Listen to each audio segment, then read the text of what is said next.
Right now, somewhere in your body, there's a protein that 85% of humanity carries on the surface of their red blood cells. It's called the Rh factor, and if you have it, you're Rh positive. Simple, normal, unremarkable. But here's where things get weird. If you're part of the other 15%, if you're Rh negative, you don't have this protein at all. And nobody, not geneticists, not evolutionary biologists, not hematologists, nobody can fully explain why. See, in biology, when something disappears from a population, there's usually a reason. A mutation that stops producing a protein typically means that protein wasn't essential for survival, or maybe lacking it provided some advantage. That's how evolution works. But the Rh factor, it's ancient. It's in rhesus monkeys, which is where it got its name. It's in apes. It's in nearly every primate species on Earth, which means our ancestors had it for millions of years before some humans mysteriously lost it. And here's the part that keeps researchers up at night. When an Rh negative mother gets pregnant with an Rh positive baby, her body treats the fetus like a foreign invader. Her immune system literally attacks her own child. Without modern medical intervention, the baby often dies. The mother's body becomes hostile to her own offspring. Now, think about that from an evolutionary perspective. A trait that makes mothers reject their babies should have been eliminated from the gene pool millions of years ago. But it wasn't. Instead, 15% of us carry it. In some populations, like the Basque people of Spain and France, that number jumps to 35%. Something doesn't add up. You know that feeling when you stumble into information that feels like it shouldn't be public, like you've opened a door you weren't supposed to find. That's what diving into Rh negative research feels like. Because the deeper you go, the stranger it gets. This isn't just about blood types. It's about ancient texts describing beings with special blood. It's about royal families obsessively tracking their lineages.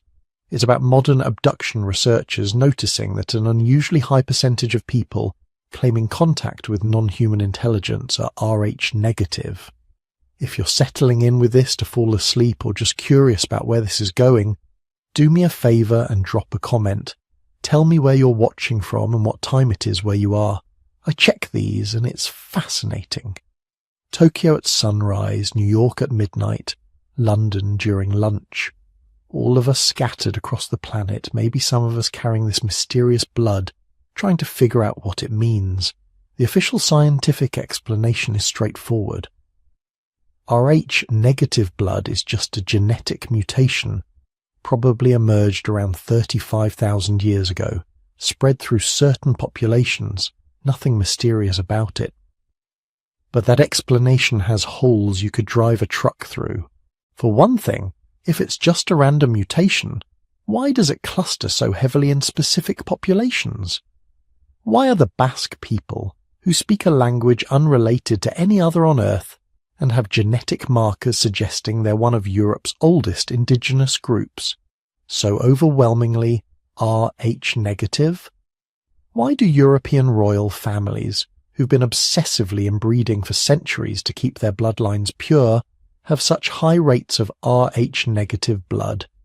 And why, if you start digging through ancient texts, do you keep finding references to special bloodlines? The Nephilim in the Book of Enoch, described as offspring of angels and humans. The blue-blooded aristocracy, a term that supposedly comes from Spanish nobles whose pale skin showed their veins so clearly they appeared to have blue blood. The divine right of kings, which wasn't just political propaganda, but was tied to the belief that royal blood was literally different from commoner blood. Here's what we're going to explore together. We'll start with the hard science. What actually makes Rh negative blood different at a cellular level? Because understanding the biology is crucial to understanding why this matters. Then we'll dive into the Basque mystery, a people who shouldn't exist according to conventional migration patterns, whose language predates Indo-European expansion, and whose blood tells a story that doesn't fit the standard narrative of human evolution. From there, we'll explore the ancient astronaut theories, the Nephilim connections, the persistent legends of beings from elsewhere breeding with humans and leaving behind a genetic legacy. We'll look at why European royalty became obsessed with bloodline purity and what they might have known that we've forgotten. We'll examine the alleged traits associated with Rh-negative blood, the higher IQs, the lower body temperatures, the unusual healing abilities, the claims of psychic sensitivity. Some of this is documented, some of it is anecdotal, all of it is strange. We'll investigate the alien hypothesis, the theory that Rh-negative blood isn't a mutation at all, but an introduction, something added to the human genome by outside intervention. And we'll dive into the conspiracy theories, the claims that secret societies have been tracking Rh-negative bloodlines for centuries, that governments know more than they're saying, that there's a reason this information stays on the fringes of mainstream science. The question isn't whether Rh-negative blood is different. It obviously is.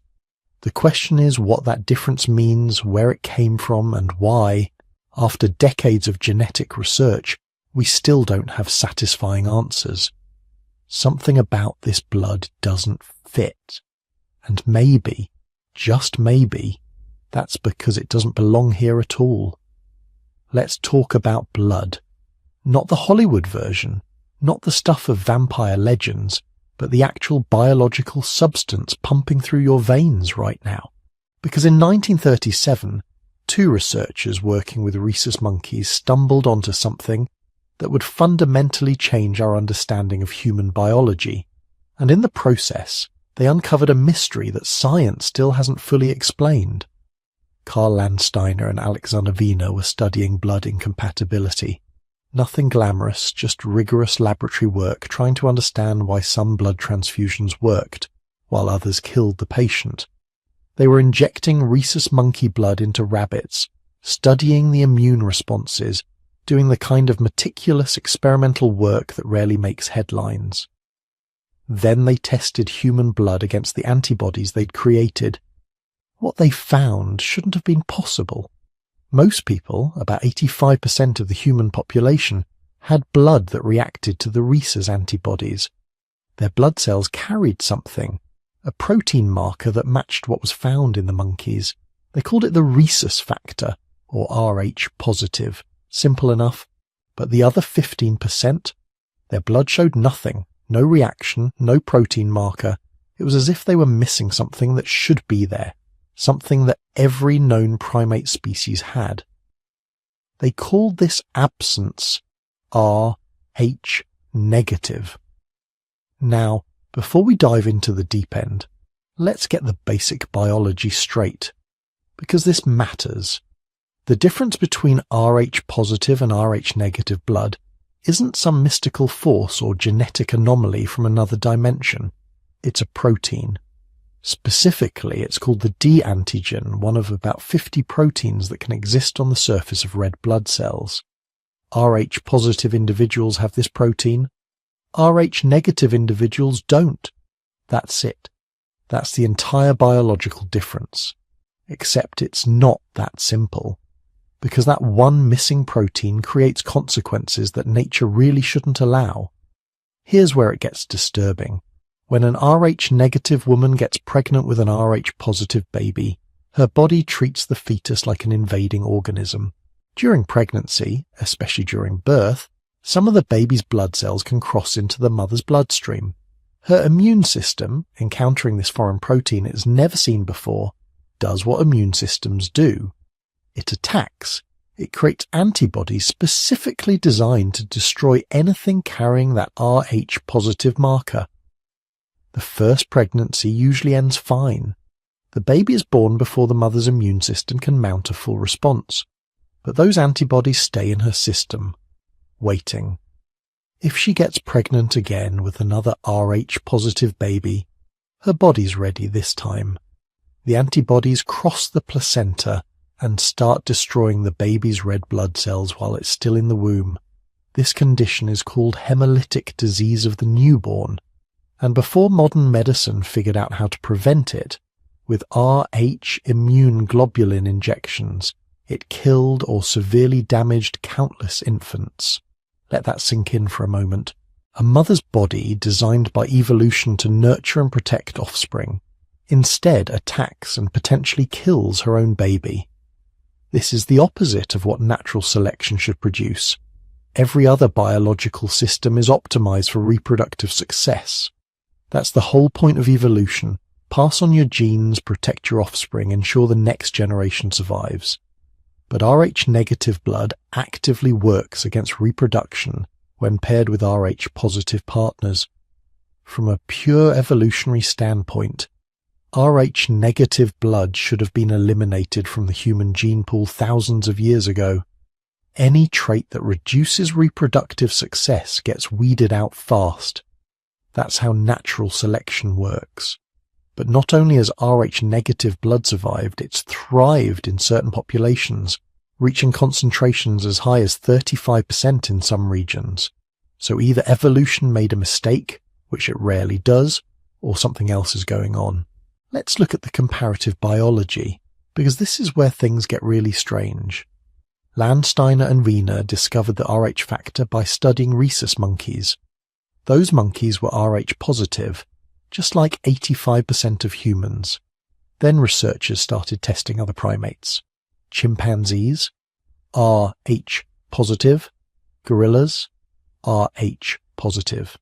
Orangutans, gibbons, baboons, every primate species they could get blood samples from, all Rh positive, every single one, except humans.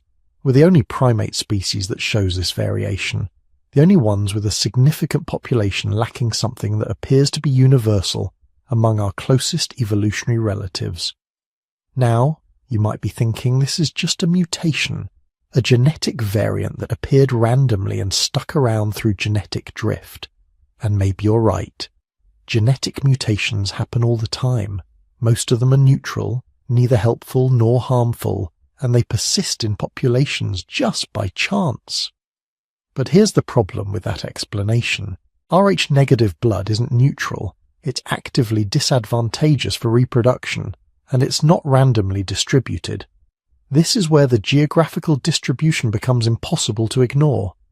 The highest concentration of Rh-negative blood on Earth is found among the Basque people of northern Spain and southern France. About 35% of ethnic Basques are Rh-negative, more than double the European average. From that centre point in the Basque region, Rh-negative frequencies gradually decrease as you move outward. Western Europeans show rates around 15 to 16%. Eastern Europeans drop to 10 to 12%. Move into Asia, and the frequency plummets to 1% or less. In sub-Saharan Africa and among indigenous populations of the Americas and Australia, Rh-negative blood is virtually non-existent, often less than 1%. This isn't a random pattern. This is a distribution map that suggests a point of origin, a place where Rh-negative blood first appeared and then spread outward through migration and mixing.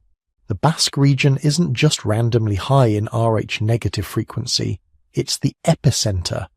And as you move away from that epicenter, through successive waves of migration and population mixing, the frequency dilutes. Population geneticists have run the numbers on this. For Rh-negative blood to reach 35% frequency in a population, given its reproductive disadvantage, one of three things has to be true.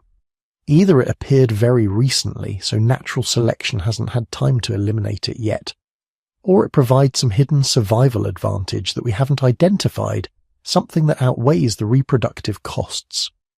Or it was deliberately maintained through cultural practices, selective breeding, or population isolation. The recent appearance theory doesn't work.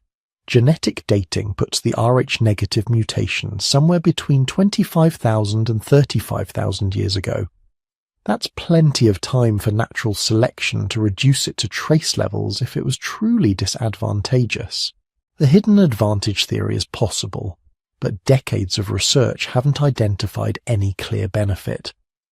Rh-negative individuals don't show better disease resistance, longer lifespans, or any other obvious survival edge.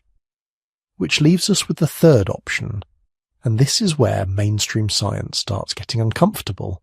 Because if Rh-negative blood reached high frequencies through non-random processes, through selective breeding or cultural preservation, then somebody was doing the selecting.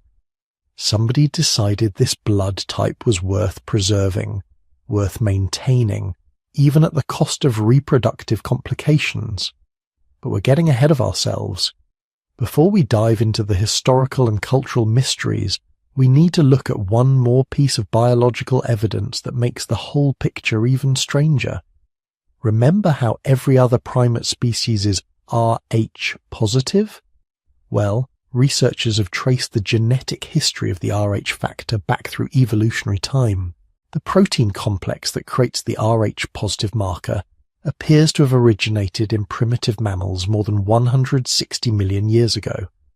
It's been conserved, meaning it's remained essentially unchanged through the entire evolution of primates. From tiny lemurs to great apes, every branch of the primate family tree has maintained this protein.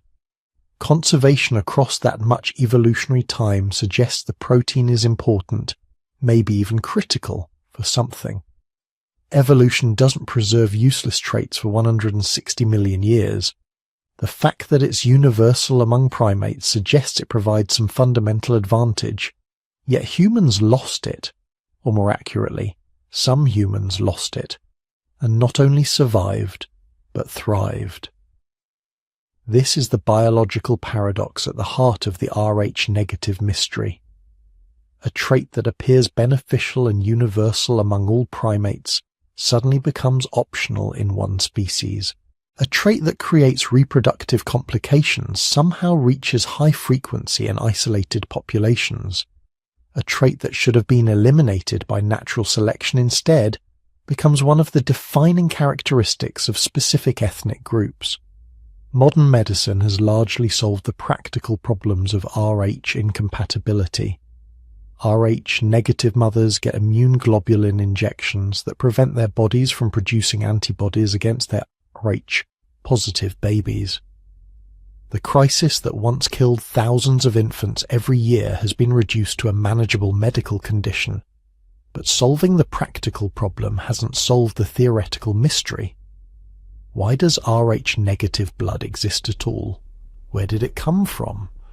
And why, despite all the evolutionary pressures working against it, has it persisted and even flourished in certain human populations? The standard scientific answer is mutation and genetic drift. A random change in the DNA that eliminated the Rh factor protein, followed by population bottlenecks and founder effects that allowed the trait to reach high frequencies in isolated groups. It's a neat, tidy explanation that fits within conventional evolutionary theory, and it might even be true. But it doesn't explain everything. It doesn't explain why the Basque people, who also have unique linguistic and genetic characteristics setting them apart from surrounding populations, show such extraordinarily high Rh-negative frequencies. It doesn't explain the cultural traditions that seem to have developed around blood purity in certain royal lineages. It doesn't explain the persistent historical references to special bloodlines, chosen people, or the offspring of gods. We're left with a biological fact that opens onto a series of historical, cultural, and anthropological mysteries. Rh-negative blood is real, it's measurable, it's different, and its distribution across human populations tells a story that we're only beginning to understand. A story that starts with genetics, but leads into ancient history, isolated populations, and questions about human origins that mainstream science isn't quite ready to ask. There's a place in Europe where the rules don't apply, a region tucked between France and Spain where the people speak a language that shouldn't exist, carry genes that don't match anyone around them, and possess the highest concentration of Rh-negative blood on planet Earth. Up to 35% of the Basque population carries this genetic marker. For context, that's more than double the rate found anywhere else in Europe, and nearly 7 times the global average. This isn't just a statistical anomaly. This is a genetic signature so distinct, so concentrated, that it demands an explanation. The Basques call themselves Euskaldunak, speakers of Euskara. And that language? It's unlike anything else on Earth. Linguists have been trying to connect Euskara to other language families for over 200 years. They've failed. Every time someone claims they've found a connection to Caucasian languages, or ancient Iberian, or even Proto-Indo-European, other researchers tear the hypothesis apart. The evidence just isn't there. Euskara stands alone, a linguistic island surrounded by a sea of Indo-European languages that swept across Europe thousands of years ago, erasing almost everything that came before. Except here. In these mountains, the old language survived. But it's not just the language. The genetic evidence is even more bewildering. When scientists started analyzing Basque DNA in the 1990s, they expected to find typical Western European markers. Instead, they found a population that was genetically distinct from everyone around them. The Basques don't cluster with Spaniards. They don't cluster with French. They don't even cluster with other Iberian populations who live just a few hundred miles away. Their genetic signature suggests they've been isolated for an extraordinary length of time. We're talking thousands of years of genetic continuity while empires rose and fell around them, while waves of migration swept through Europe, while everyone else was mixing and blending. The Basques remained apart, distinct, different. Now, isolation alone wouldn't necessarily preserve Rh-negative blood at such high frequencies. Genetic drift could have increased it randomly in a small population. But here's the thing. The Basques weren't that small, and they weren't completely isolated. They traded with surrounding populations, sometimes fought with them, occasionally married into them. Yet somehow, that 35% Rh-negative frequency remained stable for millennia. This suggests active selection, either cultural practices that favoured Rh-negative bloodlines, or some unknown environmental or biological factor that gave Rh-negative individuals an advantage in this specific region. The marriage customs provide a clue. For as far back as records go, Basque communities practiced what anthropologists call endogamy, strict preference for marrying within the group, not just within the Basque people as a whole, but within specific valleys, specific villages. A person from one valley might travel 30 miles to the next valley and be considered a foreigner, an outsider. Marriage alliances were carefully negotiated between families who had known each other for generations. This wasn't unusual in pre-modern societies, but the Basques took it to an extreme. They maintained these practices long after other European populations had become more mobile and cosmopolitan. Even into the 20th century, many Basque communities showed strong preferences for local marriages. This created what geneticists call a founder effect on steroids. If the original Basque population had a high frequency of Rh-negative blood, and they maintained strict endogamy for thousands of years, that frequency would be preserved and even amplified. But this raises another question. Where did that original high frequency come from? Who were the founders? The theories range from scientific to speculative to completely wild. The mainstream archaeological view is that the Basques are descendants of the original hunter-gatherer populations who lived in Western Europe before the arrival of farming peoples around 7,000 years ago. When Indo-European speakers swept across Europe during the Bronze Age, they mixed with and largely replaced these older populations, except in the Basque country. The mountains provided refuge. The locals resisted cultural and genetic assimilation. They preserved their ancient language and their ancient genes while the rest of Europe was being transformed. This explanation fits the linguistic evidence. Euskara could be a survivor from that pre-Indo-European linguistic landscape, the last echo of languages that once covered the continent. It fits the genetic evidence too. Studies show the Basques have higher frequencies of genetic markers associated with Western European hunter-gatherers than any other modern population. But it doesn't fully explain the Rh negative mystery. If the Basques are simply preserved hunter-gatherers, why don't other isolated European populations show similar Rh negative frequencies? The Sardinians were isolated, the Icelanders were isolated. Neither shows anything close to Basque levels. This is where things get interesting.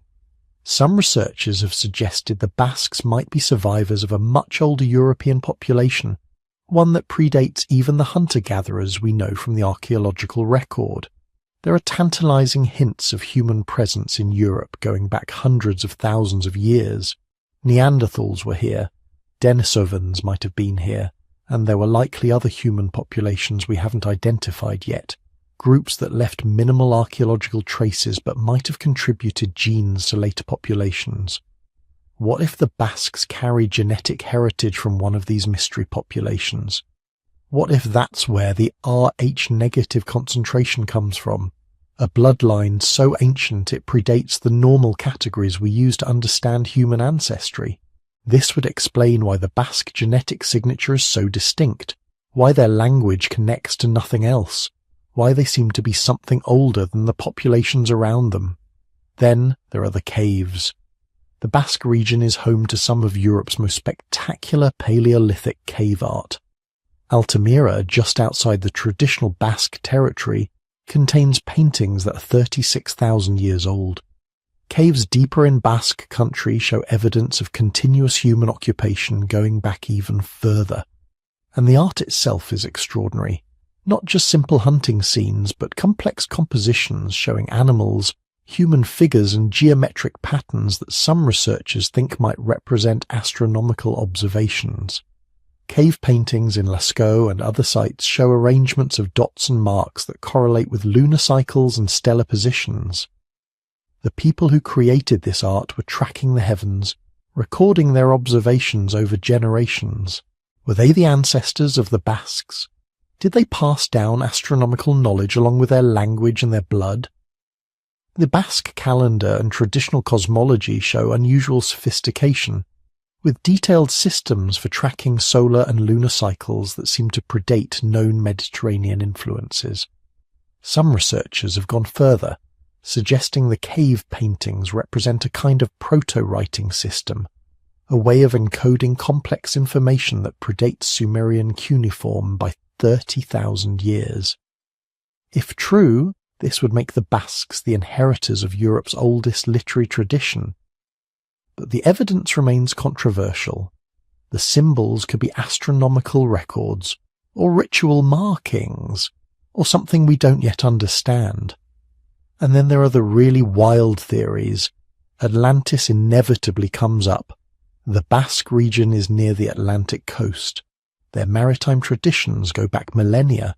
Some speculative researchers have suggested the Basques are survivors of a lost Atlantic civilization, possibly Plato's Atlantis itself. According to this theory, when their homeland sank or was destroyed, survivors fled to the mountains of northern Spain and southern France, bringing their language, their genetic legacy, and possibly advanced knowledge that was gradually lost over generations. There's no archaeological evidence for this, none, but the theory persists because it offers a neat explanation for all the mysteries at once. The unique language, brought from Atlantis, the distinct genetics, an isolated Atlantic population, the Rh negative blood, a marker of the Atlantean bloodline. It's compelling storytelling, even if it's not compelling science. What we can say with certainty is this: the Basques are extraordinary. They represent a genetic and cultural continuity that spans thousands of years, preserved through a combination of geography, culture, and possibly selection pressures we don't fully understand. They carry the highest concentration of Rh negative blood anywhere on Earth. They speak a language that connects to nothing else in the human family, and they've maintained their distinct identity through Roman conquest, Visigothic invasion, Moorish expansion, and Spanish centralization. They are survivors of something old, something that predates the Europe we think we know, whether they're simply the last descendants of Paleolithic hunter-gatherers, or whether they represent something stranger, something older, something that challenges our understanding of human history. The Basque mystery endures. And at the center of that mystery is blood. The blood that 35% of them carry. The blood that sets them apart. The blood that might hold secrets we're only beginning to understand. Let's talk about the oldest conspiracy theory in human history. Not the kind you find on internet forums. The kind that's written in text thousands of years old, repeated across dozens of cultures that supposedly never contacted each other, and consistently describes the same impossible event: giants walking the earth, gods breeding with humans, and bloodlines that weren't quite human anymore. Genesis 6 verses 1 through 4. Most people skip right past this section on their way to the flood story. But these 4 verses contain one of the most disturbing passages in the entire Bible. When human beings began to increase in number on the earth, and daughters were born to them, the sons of God saw that the daughters of humans were beautiful, and they married any of them they chose. The Nephilim were on the earth in those days, and also afterward, when the sons of God went to the daughters of humans and had children by them. They were the heroes of old, men of renown. 4 verses. That's it. The Bible drops this absolutely explosive claim, beings called sons of God breeding with human women and producing hybrid offspring called Nephilim, and then just moves on. No explanation, no details, just a casual mention that non-human entities were creating hybrid bloodlines and producing heroes of old, men of renown. Then the flood comes and supposedly washes it all away, except the text says the Nephilim were there, and also afterward, after the flood, which means either some of them survived or the breeding program started up again. And if you're wondering whether you're reading that correctly, whether the text really is describing what it seems to be describing, ancient Jewish and Christian scholars wondered the same thing, and most of them concluded, yes, this is exactly what it's describing. Interbreeding between human and non-human entities, creating hybrid bloodlines that persisted through human populations. Now, the mainstream interpretation tries to soften this. Some scholars argue the sons of God were just the descendants of Seth, the righteous line, breeding with the descendants of Cain, the corrupted line. But this interpretation has problems. Why would the text use such bizarre language to describe human intermarriage? Why would regular humans produce giants? And why would this particular event trigger the flood, the complete destruction of the world, if it was just people marrying other people? The early church fathers didn't buy the sanitized version. Justin Martyr, Irenaeus, Clement of Alexandria, Tertullian, they all understood the text literally. Non-human entities, whether you call them angels, gods, or something else, came to earth and bred with humans. The offspring were the Nephilim, giants who became the mighty men and men of renown mentioned in ancient texts, and their bloodlines persisted. But Genesis gives us almost nothing to work with. Just 4 verses and the aftermath. If you want the full story, you have to go to a text that didn't make it into the Bible, the Book of Enoch.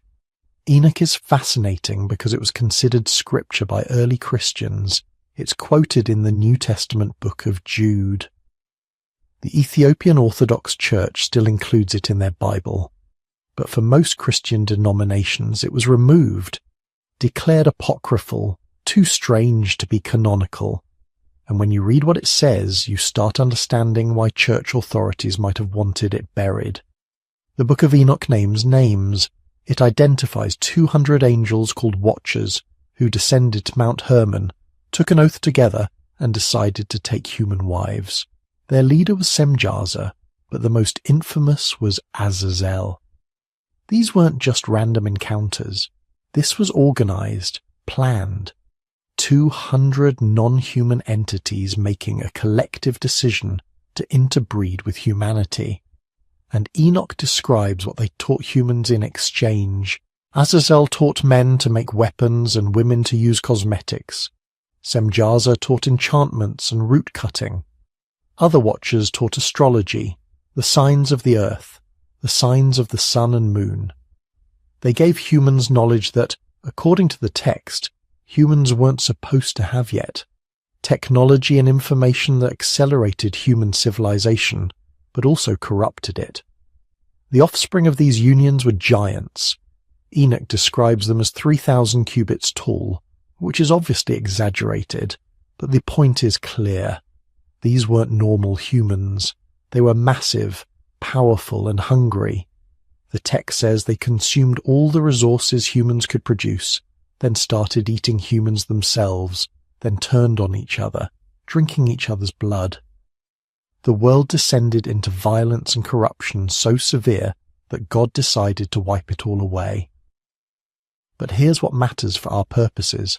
Enoch describes these beings as having distinct physical characteristics, unusual size, unusual strength, and by implication, unusual genetics. They were hybrids, carrying genes from whatever the Watchers were, and genes from human mothers. And those genes didn't just disappear. They mixed into human populations. They created bloodlines that were different, marked by their non-human ancestry.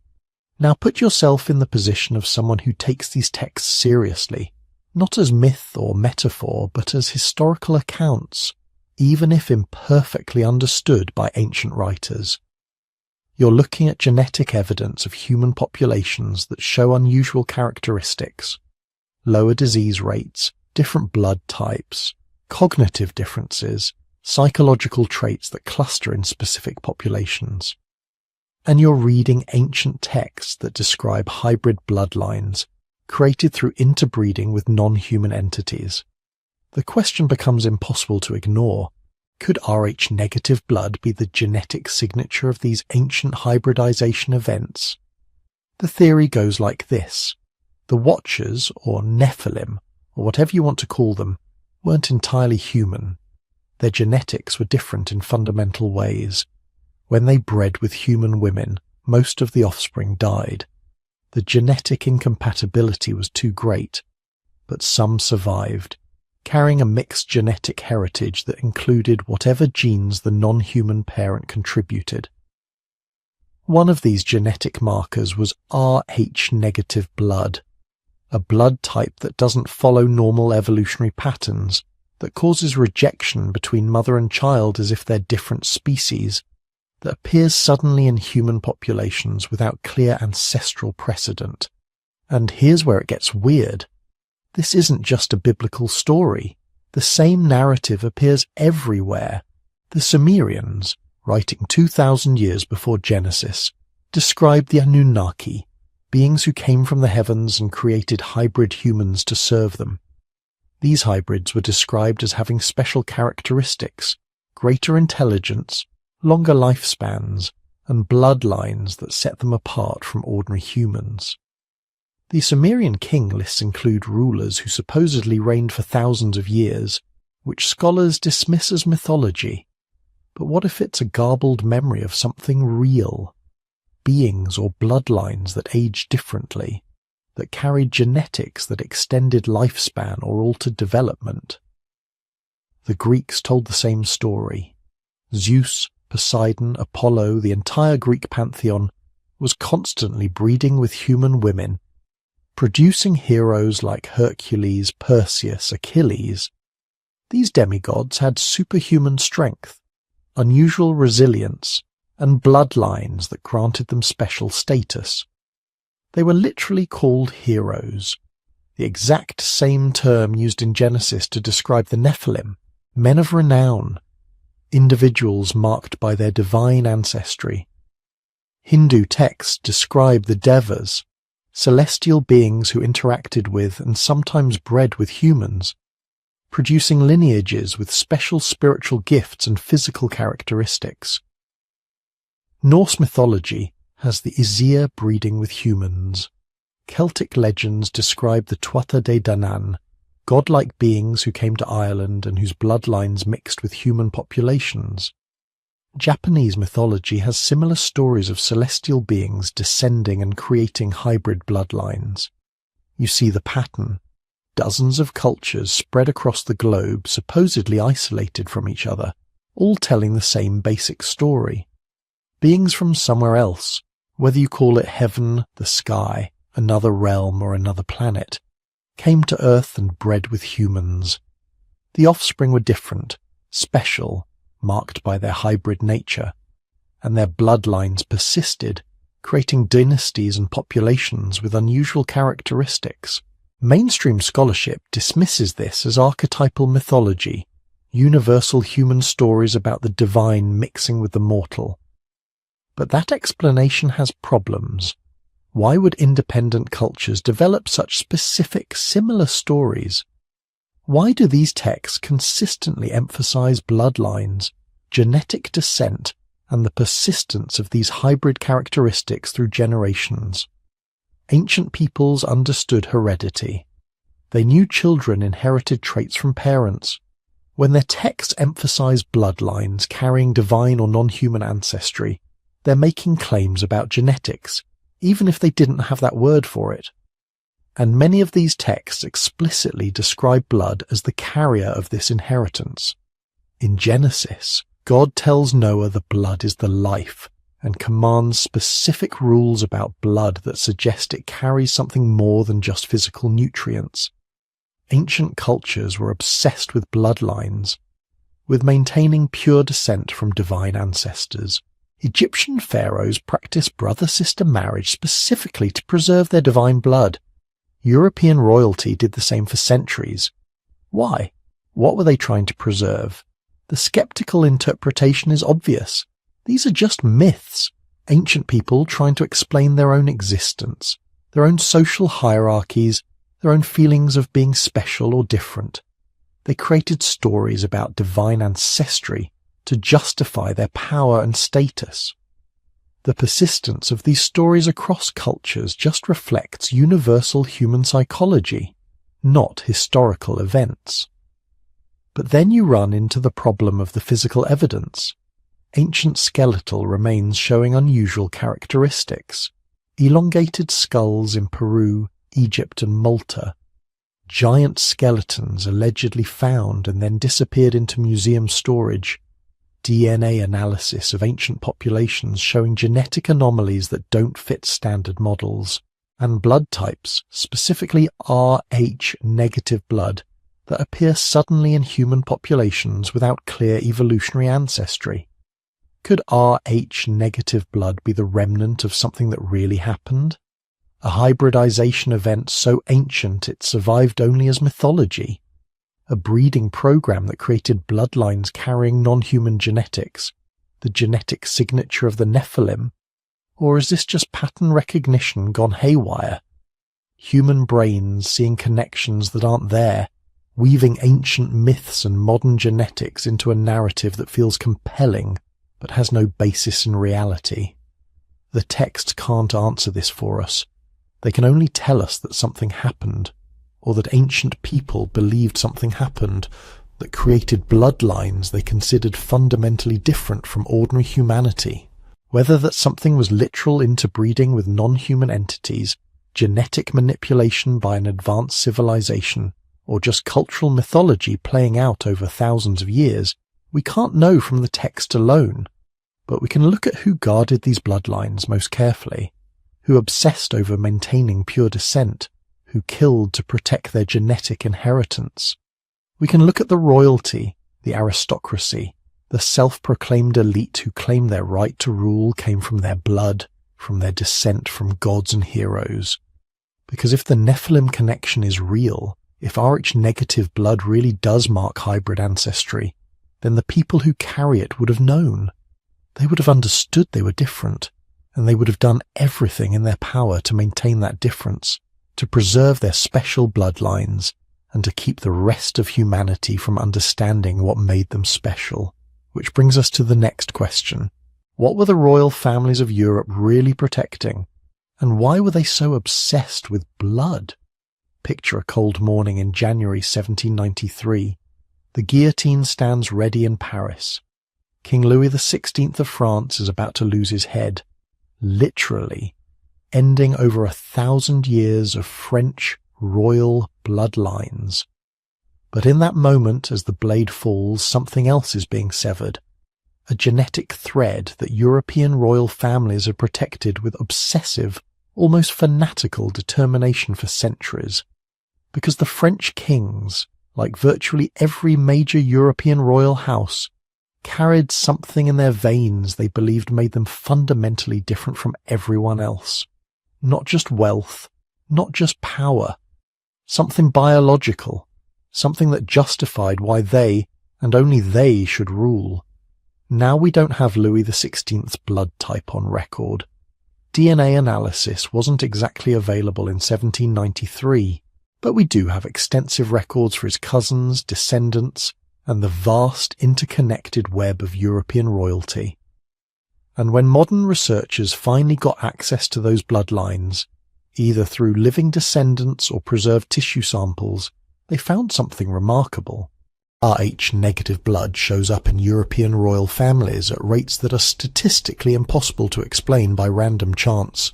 The British royal family, multiple confirmed Rh-negatives, the Spanish Bourbons, Rh-negative, the Dutch House of Orange, Rh-negative, the Habsburgs, who ruled most of Europe for half a millennium, Rh-negative running through generation after generation. We're not talking about slightly elevated percentages here. We're talking about rates that are 3, 4, sometimes 5 times higher than the general European population. In some aristocratic lineages, Rh-negative blood shows up in more than half of all documented individuals. This isn't coincidence. This is selection. Deliberate, systematic, maintained across centuries. But selection for what? And more importantly, how did medieval royal families, hundreds of years before modern blood typing, know what they were selecting for? Let's start with what we can document. European aristocratic families kept genealogical records that were insanely detailed. Not just names and dates, but physical descriptions, personality traits, medical conditions, everything that might be relevant to bloodline management. The Habsburgs, who were probably the most obsessive about this, maintained records going back to the 11th century. Every marriage, every child, every physical characteristic that ran in families, they were doing genetic tracking before anyone knew what genetics was. And they had rules, strict, elaborate, seemingly arbitrary rules about who could marry whom. Royal families couldn't just marry anyone with a crown. The bloodlines had to be compatible. Families would spend years negotiating marriages, consulting genealogical records going back generations, looking for something. They called it purity of blood. They said it was about maintaining noble lineage. But the patterns suggest they were tracking something more specific. Consider the Habsburg jaw, that famous protruding lower jaw that made eating difficult for many late Habsburgs. It's probably the most well-known genetic disorder in history, the result of generations of inbreeding. Charles II of Spain, the last Habsburg monarch of Spain, had it so bad he could barely chew food. He was the product of over 200 years of marriages between cousins, uncles and nieces, sometimes even closer relations. Modern genetic analysis shows his inbreeding coefficient was higher than if his parents had been siblings. Why would anyone do this? Why would intelligent, educated people create genetic disasters through incestuous marriages? The standard explanation is that they wanted to keep power and wealth within the family. But there's a problem with that explanation. It doesn't actually work. Inbreeding produces weak, sickly rulers who lose power and territory. The late Habsburgs were plagued by genetic disorders, early deaths, and infertility. Charles II himself was impotent and died without heirs. ending the Spanish Habsburg line entirely. From a practical standpoint, inbreeding was a catastrophic strategy, unless they were trying to preserve something specific, something they valued more than health, more than military strength, more than the actual ability to rule effectively, something in the blood. Here's where it gets really interesting. The royal families had a phrase for themselves: blue bloods. The Spanish aristocracy called themselves sangre azul, blue blood. The explanation you'll find in most history books is that this referred to the visibility of veins through their pale skin that was pale because they didn't work outdoors like peasants. But that explanation never made much sense. Plenty of poor people in Northern Europe had pale skin. The aristocracy wasn't genetically paler than Northern European commoners, but Rh-negative individuals do show some distinct physical traits: paler skin that bruises easily, more visible veins, sometimes with a slightly bluish tint, lower body temperature. Some researchers have suggested that the blue blood reference wasn't about social class at all. It was about literal, observable physical differences associated with Rh-negative blood. The kind of differences you could see without modern medical technology. The kind of differences that would let medieval aristocrats identify their own kind by sight. Now, here's where the documentation gets really specific. Queen Victoria. One of the most powerful monarchs in history, whose descendants ended up on half the thrones of Europe. Victoria was Rh-negative. We know this with certainty because she carried the gene for haemophilia, the famous bleeding disease that plagued European royalty for generations. Haemophilia is carried on the X chromosome, and it's closely associated with Rh-negative mothers. Victoria passed the disease to several of her children, who then spread it through marriage to the royal houses of Russia, Spain, and Germany. The Russian royal family, the Romanovs, got haemophilia through Victoria's granddaughter Alexandra, who married Tsar Nicholas II. Their son Alexei, the heir to the Russian throne, suffered from the disease so severely that minor injuries could have killed him. The desperate search for treatment led Alexandra to Rasputin, the mysterious mystic whose influence over the royal family helped destabilize Russia and contributed to the revolution that ended the Romanov dynasty. One genetic disease, inherited through Rh-negative bloodlines, helped topple an empire. But here's what's weird. The royal families knew, not about haemophilia specifically, that disease wasn't identified until the 19th century, but they knew that certain bloodlines carried risks. They knew that some marriages produced healthy children and others produced weak or sickly ones. They maintained detailed medical records going back centuries, tracking which family combinations worked and which didn't. They were doing genetic counseling without understanding the underlying biology. How? What were they tracking? What observable characteristics let them identify compatible bloodlines before modern medicine? The doctrine of the divine right of kings might give us a clue. This wasn't just propaganda. It was theology taken deadly seriously. European monarchs genuinely believed they were fundamentally different from commoners, that God had placed divine essence in their blood, making them literally holy. They believed this so completely that they would rather produce genetically damaged offspring through incest than dilute their blood with commoners. Even healthy, intelligent commoners weren't considered acceptable marriage partners for royalty, no matter how much wealth or military power they controlled. This wasn't about social snobbery. Social systems can change, adapt, make exceptions when it's practical. The royal blood obsession was absolute, inflexible, maintained even when it was clearly destructive.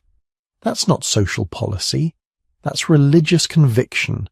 They believed something was in their blood that had to be preserved at any cost, and they weren't the only ones.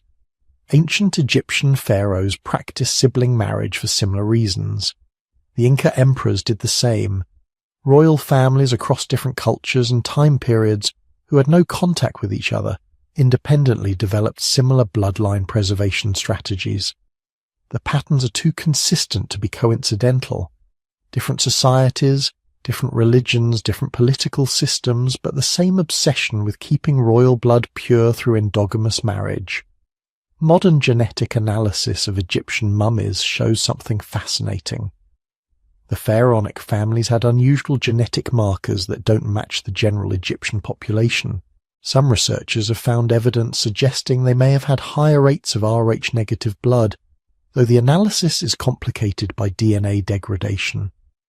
The Inca nobility shows similar patterns, genetic outliers maintained through systematic inbreeding, even though that inbreeding caused obvious health problems. The European royal families took it further than anyone else, maintaining detailed written records that let us track the patterns across centuries. And those records reveal something that should be impossible. They were successfully tracking genetic traits before genetics was discovered, before Mendel's pea plants, before anyone understood dominant and recessive genes, blood types or chromosomes. Yet they could predict, with remarkable accuracy, which marriages would produce children with desirable traits and which wouldn't. They had language for it too. Good blood, bad blood, strong inheritance, weak inheritance. Descriptions of children who took after the mother's line versus the father's line. They understood, at some intuitive level, that traits were inherited from both parents, and that some combinations work better than others. They were doing Mendelian genetics 1,000 years before Mendel. The Habsburg records are particularly detailed. They describe specific traits that ran in families. Red hair, particular eye colours, the famous jaw, obviously, but also more subtle things, sensitivity to cold, unusual reactions to certain foods, low pulse rate. Some of these descriptions match known traits associated with Rh-negative blood. Others sound like they're tracking blood type compatibility without knowing what blood types were. When modern researchers analyze surviving Habsburg genetic material, they found exactly what you'd expect from centuries of inbreeding. Reduced genetic diversity, accumulated mutations. But they also found something else. Preservation of specific genetic variants at rates much higher than random chance would predict. The Habsburgs weren't just randomly inbreeding. They were selecting, maintaining certain genetic profiles across generations. Profiles that included Rh-negative blood and associated traits. Why? What did they think they were preserving? What was so important about their blood that they'd sacrifice their health, their fertility, sometimes their lives to keep it pure? The historical records don't give us a direct answer, but they give us hints, references to royal blood being sacred, descriptions of monarchs as mediators between heaven and earth, elaborate coronation rituals involving anointing with holy oils, as if the act of becoming king required literal physical transformation. The language consistently suggests that royal families believed their blood contained something transcendent, something that couldn't be measured or analyzed but was nonetheless real and essential. And maybe, just maybe, they were tracking something that modern science has only recently begun to understand. Something written in their DNA, something that made Rh-negative blood special enough that families would destroy themselves trying to preserve it. The question isn't whether they were tracking genetic traits. The records prove they were. The question is what they knew about those traits that we're only now beginning to discover. Because if medieval kings understood something about Rh-negative blood that we don't, if they had knowledge preserved from earlier times, then maybe the blue blood wasn't just metaphor. Maybe it was recognition of something real, something that justified, in their minds, the obsessive, destructive bloodline preservation that defined European royalty for over 1,000 years. But the royal obsession with blood didn't end with haemophilia and the fall of monarchies. It got stranger, much stranger, and some of the people investigating it ended up discovering things that powerful institutions very much wanted to keep hidden. Now here's where this story gets really strange, because if you spend any time in Rh negative communities online, and yes, those exist, thriving forums with thousands of members, you'll start seeing people describe experiences that sound less like medical conditions and more like character sheets for some kind of genetic superhero origin story. Lower body temperature, heightened senses, unusual eye colors, psychic sensitivity. It reads like a list of traits from a science fiction novel, except these aren't fictional characters. These are real people, tens of thousands of them, independently reporting remarkably similar experiences. So what's going on here? Are Rh negatives actually different in ways that go beyond a missing blood protein? Or are we witnessing one of the most elaborate cases of collective confirmation bias in modern history? Let's start with the physical traits, the things that can theoretically be measured. The most commonly reported characteristic among Rh negatives is lower than average body temperature. Not dramatically lower, not hypothermia territory, but consistently a few tenths of a degree below the standard 98.6 Fahrenheit. Online forums are full of Rh negatives reporting typical temperatures around 97.4 to 97.8. Measurements that consistently puzzle their doctors who keep checking for thyroid problems or other metabolic issues that never materialize. Now this is interesting because body temperature isn't just some random number. It's tightly regulated by the hypothalamus, the same part of your brain that controls hunger, thirst, and sleep cycles. For a significant number of people to report consistent variation from the norm suggests something might actually be different about their metabolic baseline. But here's the problem. There's no large-scale clinical study confirming this. No research team has ever systematically measured body temperature across thousands of Rh-positive and Rh-negative individuals under controlled conditions. What we have is anecdotal reports, lots of them, remarkably consistent, but still anecdotal. Then there's the sensory stuff. Rh negatives frequently report heightened sensitivity to light, sound, and smell. They describe being overwhelmed in bright environments, noticing background noises others tune out completely, detecting odors so faint they're invisible to everyone around them. Some describe it as living with all the settings turned up, experiencing the world at higher volume than everyone else. This could explain another common complaint, difficulty in crowded or chaotic environments.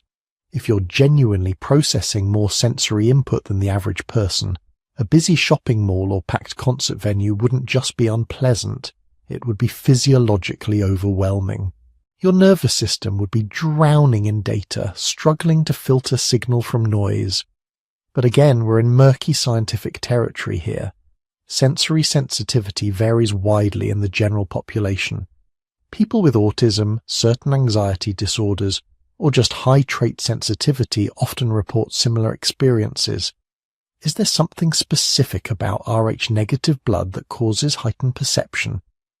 Or are Rh negatives simply more likely to notice and discuss these traits because they're already primed to see themselves as different? The eye color thing is easier to track but harder to interpret. There's a persistent claim that Rh negatives have unusually high rates of green or hazel eyes, colors that are relatively rare in the general population. Some surveys of Rh negative communities suggest rates as high as 40 or 50%, compared to roughly 2% worldwide for green eyes. But survey methodology matters here. Online communities aren't random samples. They're self-selected groups of people who already believe they're different. If you think Rh negative blood makes you special, and you happen to have rare eye color, you're probably more likely to join an Rh negative forum and fill out their surveys. Still, there's something worth noting. Eye color and blood type are both genetic traits. They're not located on the same chromosomes, but they are both determined by your DNA. If Rh negatives descended from a small, isolated population, which the Basque evidence certainly suggests, then that population might have carried genes for both Rh-negative blood and unusual eye colors at higher than typical frequencies. That's just basic population genetics. Founder effects can preserve unusual trait combinations, but it doesn't make those traits supernatural. It just makes them statistically interesting. Now we get to the really wild claims: psychic abilities, intuition, precognition, telepathy, the ability to sense things before they happen, or know things you shouldn't be able to know. If you read Rh-negative testimonials, these claims are everywhere. People describing knowing who's calling before they check their phone, sensing danger moments before accidents occur, having vivid dreams that later come true, feeling the emotions of people around them so intensely it's like a sixth sense. This is where mainstream science completely checks out of the conversation. There's no reproducible evidence for psychic phenomena. Decades of rigorous testing have failed to demonstrate abilities like telepathy or precognition under controlled conditions. When people report these experiences, the scientific explanation is usually some combination of selective memory, confirmation bias, and the human brain's incredible pattern recognition capabilities working overtime. We remember the times our intuition was right and forget the hundreds of times it was wrong. We notice the meaningful coincidences and ignore the meaningless ones. But here's what's interesting. Rh-negatives aren't claiming to read minds or bend spoons. Most describe something much more subtle: enhanced empathy, heightened gut feelings, a sense of knowing that feels more refined than what others experience. Could there be something to this? Well, empathy and intuition aren't magic. They're information processing. Your brain constantly monitors subtle social cues, facial micro-expressions, tone of voice, body language, details your conscious mind never registers. Some people are better at this than others. They pick up on emotional states, sense tension or deception, read rooms with uncanny accuracy. Not through supernatural means, but through highly refined unconscious processing of social information. If Rh-negatives genuinely have heightened sensory sensitivity, if they're processing more environmental data than average, then it follows logically that they might also be better at picking up on these subtle social signals, not psychic. Just more observant at a level below conscious awareness. The problem is proving this. How do you design an experiment that separates genuine enhanced empathy from the expectation of enhanced empathy? If someone believes they're more intuitive, they'll pay more attention to their hunches, which makes those hunches seem more accurate, which reinforces the belief. It's a feedback loop that's almost impossible to untangle without massive sample sizes and carefully controlled conditions, and nobody's funding that research. Why would they? From the mainstream scientific perspective, Rh-negative is just a blood type. End of story. But then we get to the medical stuff, the documented differences that even skeptical scientists have to acknowledge. Rh-negative individuals do respond differently to certain medications and anesthesia. This isn't speculation or anecdote. It's observed clinical reality.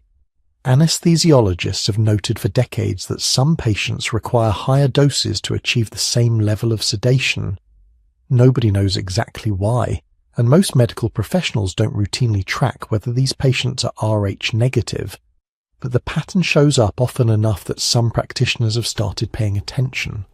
Similarly, there's emerging evidence that Rh-negatives might have different responses to certain psychiatric medications. SSRIs, the most common class of antidepressants, seem to work differently, sometimes requiring adjusted dosing or producing unexpected side effects. Again, this isn't widely studied or well understood, but it's real, it's measurable, it's happening in clinical settings where confirmation bias can't explain away the results. Then there's disease resistance. This one has more solid scientific backing. Studies have shown that Rh-negative individuals have lower rates of certain parasitic infections. Toxoplasmosis, for example, the parasite carried by cats that infects billions of humans worldwide, appears to have slightly lower infection rates among Rh negatives. The mechanism isn't fully understood, but it might relate to differences in red blood cell surface chemistry. Parasites that invade blood cells have to interact with surface proteins. If your cells lack certain proteins, some parasites might have a harder time gaining entry. There's also intriguing data suggesting Rh negatives might have different rates of certain autoimmune conditions, though the picture here is complicated. Some conditions appear more common, others less common. The pattern suggests Rh negative immune systems might be calibrated differently, responding more aggressively to certain threats and less aggressively to others. But here's the thing, these differences, the real measurable ones, they're subtle. We're talking about percentage points of variation, not categorical differences. Rh negatives get sick, they feel pain, they need anesthesia, just maybe a bit more of it. They're not superhuman, they're human with minor statistical variations in physiological responses. So what do we make of all this? On one hand, you have thousands of people independently reporting remarkably similar traits: lower body temperature, heightened senses, strong empathy, unusual responses to medications. That's a lot of smoke for there to be no fire whatsoever. On the other hand, you have the Barnum effect, the tendency for people to see vague descriptions as highly accurate personal assessments. Tell someone they're more intuitive than average, and they'll start noticing all the times their intuition is correct. Tell them they're sensitive to crowded environments, and suddenly every uncomfortable shopping trip becomes evidence of their unique nature. Online communities amplify this. You join a forum full of people who believe Rh negative blood makes them special. You read hundreds of posts describing traits. You start recognizing those traits in yourself, or maybe you start interpreting normal experiences through this new lens. Before long, you're convinced you have lower body temperature and heightened empathy, even though you never noticed these things before you learned about Rh negative blood. This is human psychology. It's not deliberate deception, it's just how our pattern-seeking brains work. But maybe, just maybe, there's something real underneath all the noise. Maybe Rh negatives are genuinely different in subtle ways we don't fully understand yet. Not supernatural, not alien, just human variation that medical science hasn't bothered to study systematically because the differences seem too small to matter. Except they might matter. If Rh negatives process sensory information differently, respond to medications differently, have immune systems calibrated differently, then understanding these variations could have real clinical applications: better treatment protocols, more personalized medicine, deeper understanding of human genetic diversity. The problem is we're stuck. Mainstream science won't take the claims seriously because they're mixed up with so much mystical speculation. And Rh negative communities won't drop the mystical speculation because mainstream science won't take them seriously. It's a standoff. And in the middle are real people with real experiences trying to figure out whether they're genuinely different or just really good at confirmation bias. The truth probably lies somewhere in between. Some of the reported traits are likely real, subtle physiological variations that deserve scientific attention. Others are probably psychological, the product of expectation and selective attention. And some might be something else entirely, phenomena we don't have the framework to measure yet because we're asking the wrong questions. But one thing's certain, Rh negatives believe they're different, tens of thousands of them. And belief, even without scientific validation, shapes experience. It creates communities. It influences behavior. It becomes its own kind of reality. Which raises an uncomfortable question. If there really is something special about Rh negative blood, something that goes beyond the absence of a single protein, then why isn't anyone seriously studying it? Why has mainstream science ignored or dismissed these claims for decades? Is it simply because the evidence isn't there? Or is there something else going on? Something that brings us to the next part of this story, the part where things stop being just medically curious and start getting genuinely strange. Imagine zooming out even farther than we just did, past the Ice Age landscapes, past the African grasslands, the Neanderthal hunting grounds, the Denisovan sea routes. Pull the camera out until continents shrink, until Earth is just a blue-white dot hanging in blackness. Now ask a question that makes scientists roll their eyes and conspiracy forums light up like a Christmas tree. What if Rh negative blood didn't come from here? Because once you start looking at the stranger corners of this mystery, you find a theory lurking in the background of almost every discussion, book, and late-night radio show about Rh negatives. It goes by a lot of names: ancient astronaut theory, alien intervention, off-world genetics.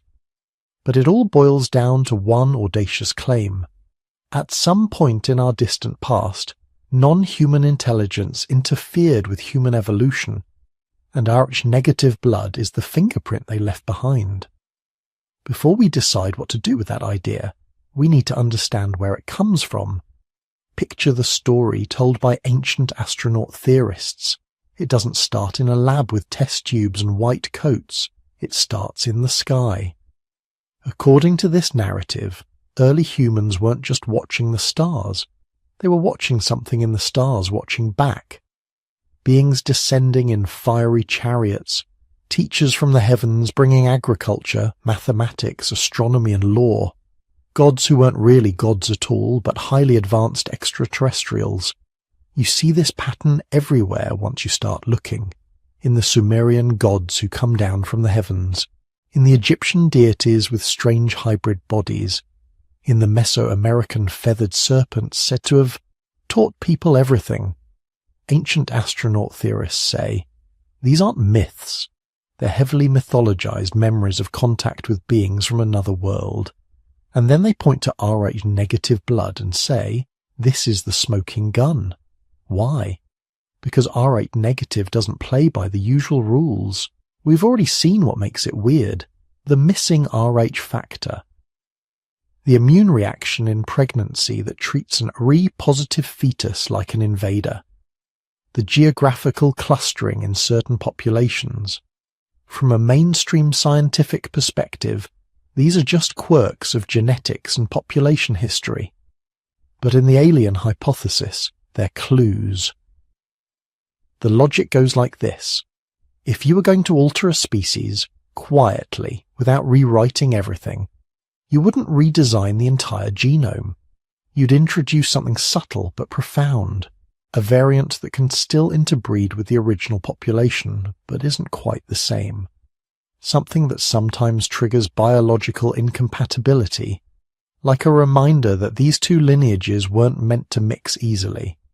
A blood type that makes a mother's body wage war against her own unborn child. To some, that doesn't look like random mutation. It looks like a barrier, a firewall, or a marker. Now, that idea might sound extreme, but it didn't come out of nowhere. It grew in the shadow of another strange pattern, one that shows up not in ancient bones, but in modern bedrooms, cars, and dark rural roads. The UFO abduction narrative. For decades, people around the world have reported eerily similar experiences. Bright lights, paralysis, missing time, strange beings in their room or beside their vehicle, medical procedures focused obsessively on genetics and reproduction. Most of these stories cannot be verified. Many can be explained by sleep paralysis, psychological factors, cultural contagion. But buried within the noise is a detail that keeps coming up in abduction lore. A surprising number of self-identified abductees claim to have Rh negative blood. Researchers who comb through UFO reports and abduction testimony will tell you they've seen the pattern. Support groups talk about it. Message boards are full of Rh negatives comparing scars, strange memories, recurring dreams of being examined under harsh lights. Is there a rigorous, peer-reviewed study that proves Rh negatives are overrepresented among alleged abductees? No, at least not one that meets standard scientific criteria. Most of the data is anecdotal, self-selected and vulnerable to confirmation bias. But from inside the UFO community, the correlation looks real enough to be disturbing. And once that seed is planted, they're especially interested in us. It starts to grow its own mythology. Here's how that story usually unfolds. In this framework, extraterrestrials aren't randomly grabbing humans. They're targeting a specific subset. Those carrying what some believers call the old blood, the pure line, or simply the negative. To them, Rh negative individuals aren't just different. They're connected. Connected to what? That answer depends on who you ask. Some say Rh negatives carry dormant alien genetics that their visitors are monitoring or trying to reactivate. Others claim the abduction procedures, blood draws, reproductive experiments, embryo removals, are part of an ongoing program to either restore a failing alien genome or create a hybrid species that can live on Earth. In this telling, H-negative blood is not random at all. It's the foundation of a controlled breeding program that began in deep prehistory and continues today in hidden craft and underground labs. And if that sounds like science fiction, it's because it is. But it's also something else, a modern myth, complete with origin story. That origin story often leads back not to a spaceship, but to a clay tablet, to ancient Sumer. 5,000 years ago, along the Tigris and Euphrates rivers, scribes pressed cuneiform wedges into wet clay. They wrote accounting records, legal codes, hymns, and myths. Among the most famous are texts about the Anunnaki, powerful beings associated with the heavens. Most mainstream Assyriologists translate Anunnaki as something like the princely seed or offspring of Anu, connected to the sky god. They're divine figures, yes, but still firmly within the mythic framework of the ancient Near East. Then along came Zecharia Sitchin. In the late 20th century, Sitchin proposed a radically different reading. He claimed that the Anunnaki weren't just gods. They were extraterrestrials from a wandering planet he called Nibiru. According to his interpretation, these beings came to Earth to mine gold, needed a labor force, and so genetically engineered early hominins into a worker species, us. In Sitchin's story, the Sumerian tablets don't describe religious allegory. They describe biotechnology, test tubes, gene splicing, hybridization. The creation of humans, as we know them, was not a spiritual act, but a laboratory procedure. Ancient astronaut theorists took this framework and pushed it one step further.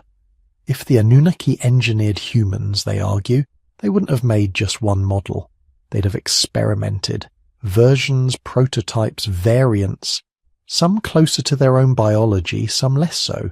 And this, they say, is where Rh-negative blood fits in. One version of the theory claims Rh-positive humans are the general-purpose worker model, optimized for large populations and rapid growth, while Rh-negative lines are either closer to the original Anunnaki template or represent a special priestly or royal subcaste engineered for leadership and control. In this view, the strange reproductive incompatibility between Rh-negative mothers and Rh-positive babies isn't a bug, it's a feature. A way of slowing or controlling the mixing of these two designed populations. A biological reminder that the pure line should remain separate. Tie this to earlier sections, the Nephilim, sons of God mating with humans, royal families obsessed with blood purity, and you can see why the idea is so intoxicating. It promises to connect every loose thread into one grand narrative. Ancient aliens arrived. They engineered humans. They left or went underground. The evidence of their intervention survives in our genomes, in our myths, and in the quiet, stubborn anomaly of Rh-negative blood. But then we have to stop and ask something harsher. Does any of this actually hold up? Look closely at Sitchin's work and the foundation starts to crack. Professional Sumerian scholars have repeatedly pointed out that his translations aren't just creative, they're often simply wrong. Words he says mean rocket ship, mean temple. Phrases he reads as from the planet Nibiru are better translated as crossing place or astral symbolism. The Sumerian tablets do talk about gods descending, about creation, about mixing the essence of gods and humans. But in their own cultural context, these are mythic motifs, not lab notes. They function the way Genesis does in the Bible, as a theological explanation of origins, not a technical manual. Then there's the genetics. We don't need extraterrestrials to explain Rh negative blood. It fits comfortably within what we already know about mutation, recombination, and population dynamics. The Rh system is complex with multiple genes and variants. The negative form is simply one of those variants, maintained and shaped by ordinary evolutionary forces, genetic drift, selection, founder effects. The maternal-fetal incompatibility that looks so dramatic from an alien intervention perspective becomes less mysterious when viewed through medicine. Before modern healthcare, Rh-negative mothers who lost pregnancies would often have reduced fitness, which is one reason Rh-negative frequencies remain relatively low in most populations. Where it does reach higher frequencies, like in the Basque region, population history and isolation can explain much of the pattern, and those alleged abductee correlations. Without properly constructed control groups, blinding and statistical rigor, they remain suggestive stories, not evidence. If an online community focused on UFO experiences starts asking, who here is Rh negative? And dozens of hands go up, that doesn't tell us how many thousands of Rh negatives out there never report anything at all. But if the alien hypothesis stumbles under scrutiny, why won't it go away? Because it does something our brains are wired to love. It takes scattered anomalies, Rh negative blood, ancient myths of sky gods, royal obsession with lineage, UFO sightings, abduction narratives, and stitches them into a single, emotionally charged story. It tells Rh negative people, you're not just different, you're chosen.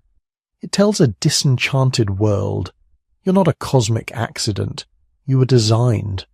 It tells a species obsessed with its own origins, the answer is out there and they might come back. Culturally, that's powerful. It shapes how people see themselves, their ancestry, even their bodies.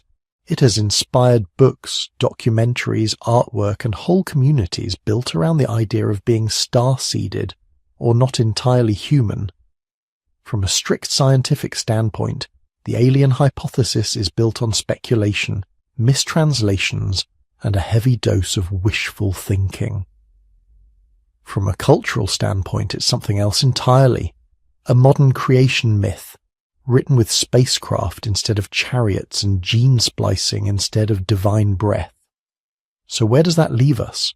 On the one hand, no credible genetic evidence demands an extraterrestrial explanation for Rh negative blood. Everything we've seen in the fossil record, in population genetics, in developmental biology can be explained without leaving Earth. On the other hand, the very existence of this theory tells us something important about the mystery we're exploring. Rh negative blood isn't just a medical category. It's become a mirror. People look into it and see what they most fear or most hope about human origins. Some see fallen angels, some see royal lineages, some see aliens, and others, especially the ones who quietly live their lives with this rare blood type, see something much more personal, a sense that their difference might mean something, even if no one can agree on what. The question is, what happens when that personal sense of difference attracts the attention of groups that trade in secrecy and power? Because whether or not aliens ever touched our DNA, there are definitely humans who have treated Rh negative blood like it carries a secret worth guarding. That's where we go next. Imagine this. You're 15, donating blood for the first time at a school drive. A nurse looks at your chart, pauses just a little too long and says, RH negative, that's rare. Then she calls another nurse over to double-check the typing. They whisper, they nod, and then they smile and tell you everything's fine. Most people walk away and never think about it again, but some don't. They start noticing patterns. Hospital staff who seem unusually interested in their blood type. Health surveys that ask detailed questions about ancestry, region, even grandparents' birthplaces. Online communities full of people comparing notes, convinced that someone, somewhere, is watching RH negatives a little more closely than everyone else. This is where the story shifts from biology to sociology, from population genetics to power. Because once you start looking at how human beings have treated special blood throughout history, a darker possibility emerges. What if, for some people, RH negative isn't just a medical curiosity? What if it's a resource? The claims usually start small. People say certain private organizations, spiritual orders, or esoteric schools quietly ask about blood type during initiations. Sometimes it's disguised as a health question. Sometimes it's framed as ancestry research. A few whistleblowers claim that in some closed groups, being RH negative doesn't just get you in the door, it moves you to the front of the line. You won't find this in official bylaws. You won't find it in the public mission statements. But you will find a pattern of rumors that refuses to die. Conspiracy forums talk about recruitment funnels, targeting RH negatives. Strange scholarship offers, invitations to exclusive leadership retreats, corporate talent programs that seem weirdly obsessed with biometric data. To skeptics, it's all noise, random coincidences woven into a story after the fact. To believers, it smells like tracking, like a hidden census of rare blood. And at the center of almost every version of this story sits one name like a black hole, bending everything around it. The Illuminati. Strip away the memes and the pop culture parody, and the Illuminati legend is simple. A secret network of elites obsessed with power, symbolism, and, crucially, just bloodlines. Not just money, not just influence, inheritance, descent. Who your ancestors were 500 years ago, 1,000 years ago, maybe more. In this mythology, the Illuminati aren't just rich families in expensive suits. They're custodians of a project that started long before modern nations existed. A project to preserve and concentrate certain genetic traits inside a narrow slice of the population. So when RH negative enters the picture, the theory practically writes itself. A small fraction of the human population carries a rare blood antigen profile that behaves differently in pregnancy, shows unusual geographic clustering, and doesn't line up neatly with known evolutionary pathways. Secretive elites already documented as caring about pedigree and lineage. You put those two facts next to each other, and the human brain does what it always does. It builds a bridge. The claim goes like this. Illuminati-type networks don't just track wealth, they track blood. They encourage marriages between particular families. They cultivate lines of descent the same way breeders cultivate racehorses. And if RH negative really is a relic of an ancient bottleneck, a hybridization event, or some other anomaly, then of course that blood would be on their radar. Is any of this proven? No. Has the idea completely taken hold of the modern imagination anyway? Absolutely. To understand why, you have to go back to one of the most persistent myths in European history, the Merovingian bloodline. The Merovingians were a real dynasty. Kings of the Franks in early medieval Europe. Long hair, battle axes, shifting alliances with the church and rival tribes. But their legend is bigger than their politics. Medieval chroniclers whispered that the Merovingians were different, that their royal authority came from a special lineage, possibly descending from something more than just ordinary warriors. Fast forward more than 1,000 years. Researchers and authors begin connecting dots that, strictly speaking, don't have to be connected. They take the old Merovingian legends. They add in medieval heresies. They stir in secret societies.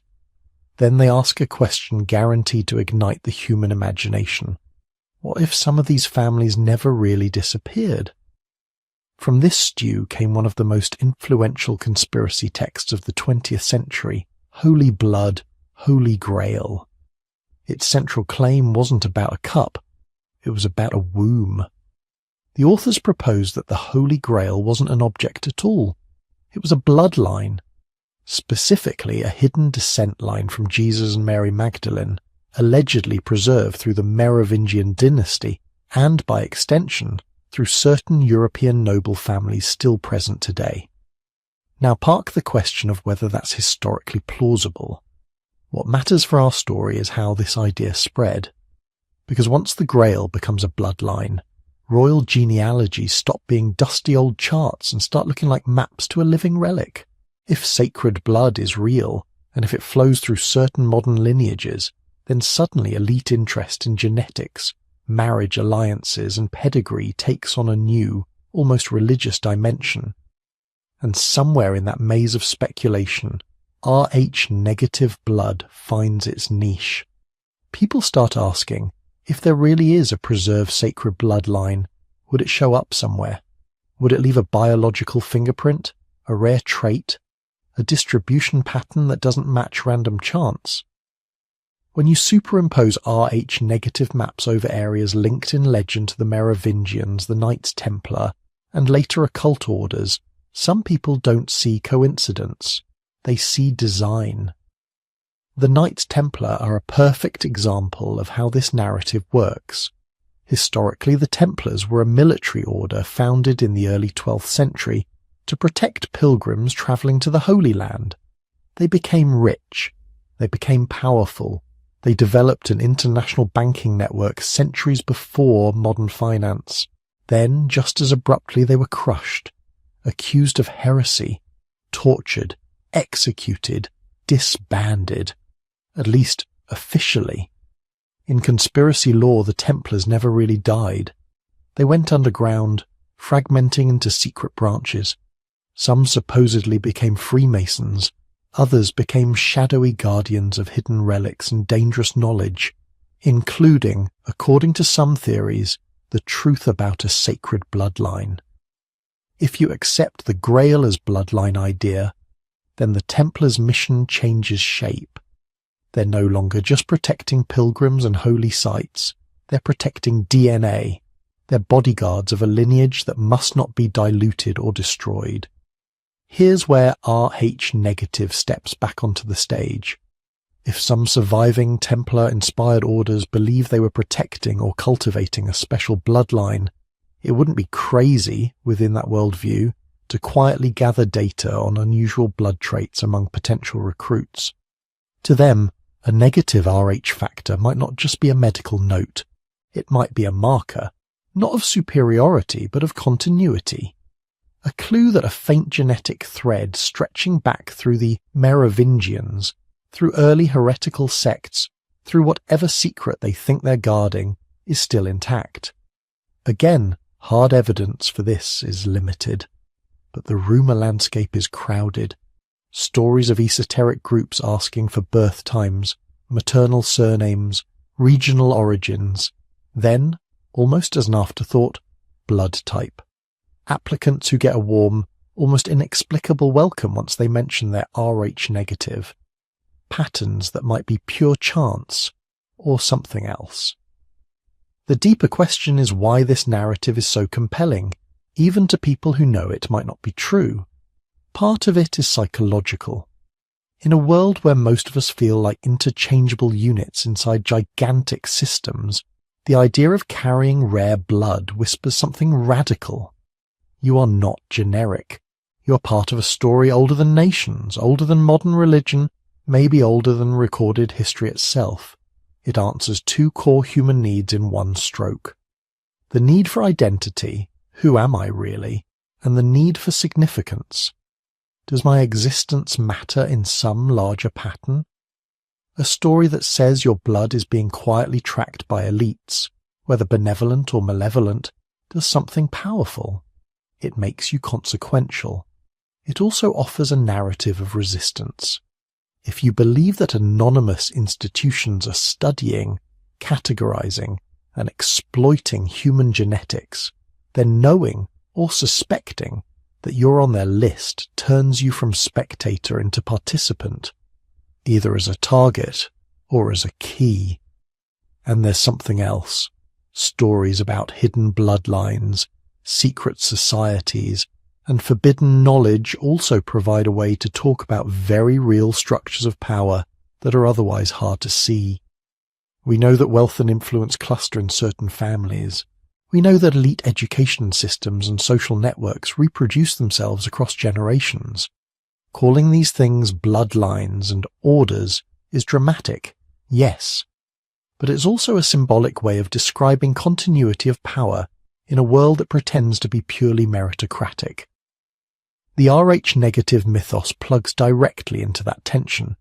It suggests that behind the public narratives of democracy and equality, there is another map being drawn and updated, one that cares less about resumes and more about ancestry.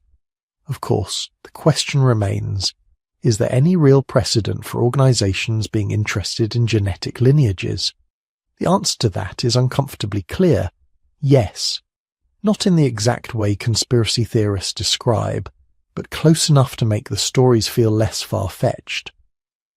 Religious groups have long tracked priestly or holy lineages, from Jewish Kohanim tracing descent from Aaron, to certain Hindu castes preserving ritual authority through patrilineal lines.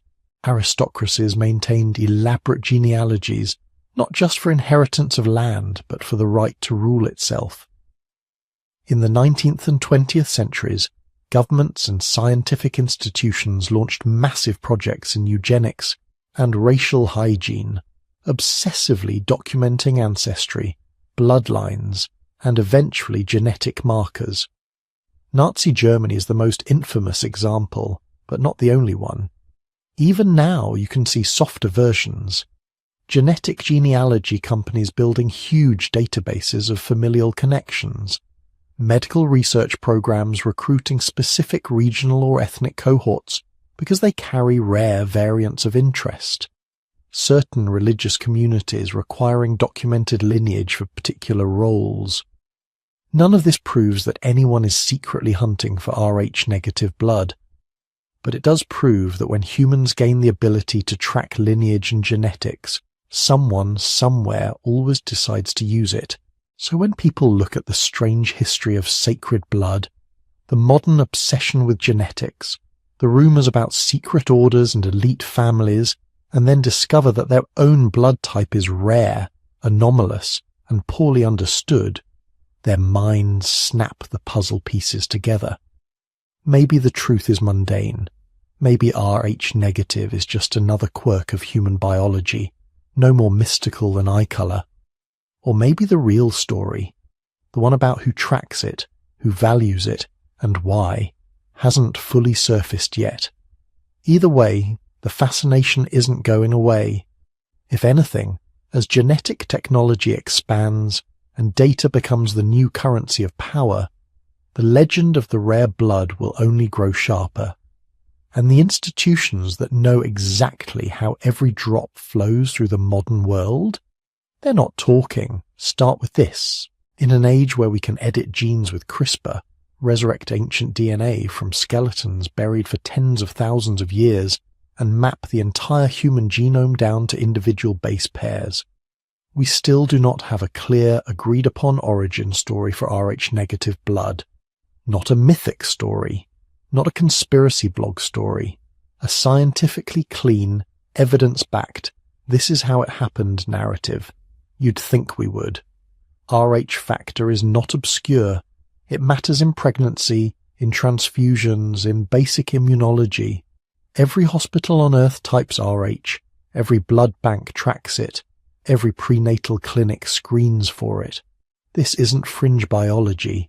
This is routine medicine.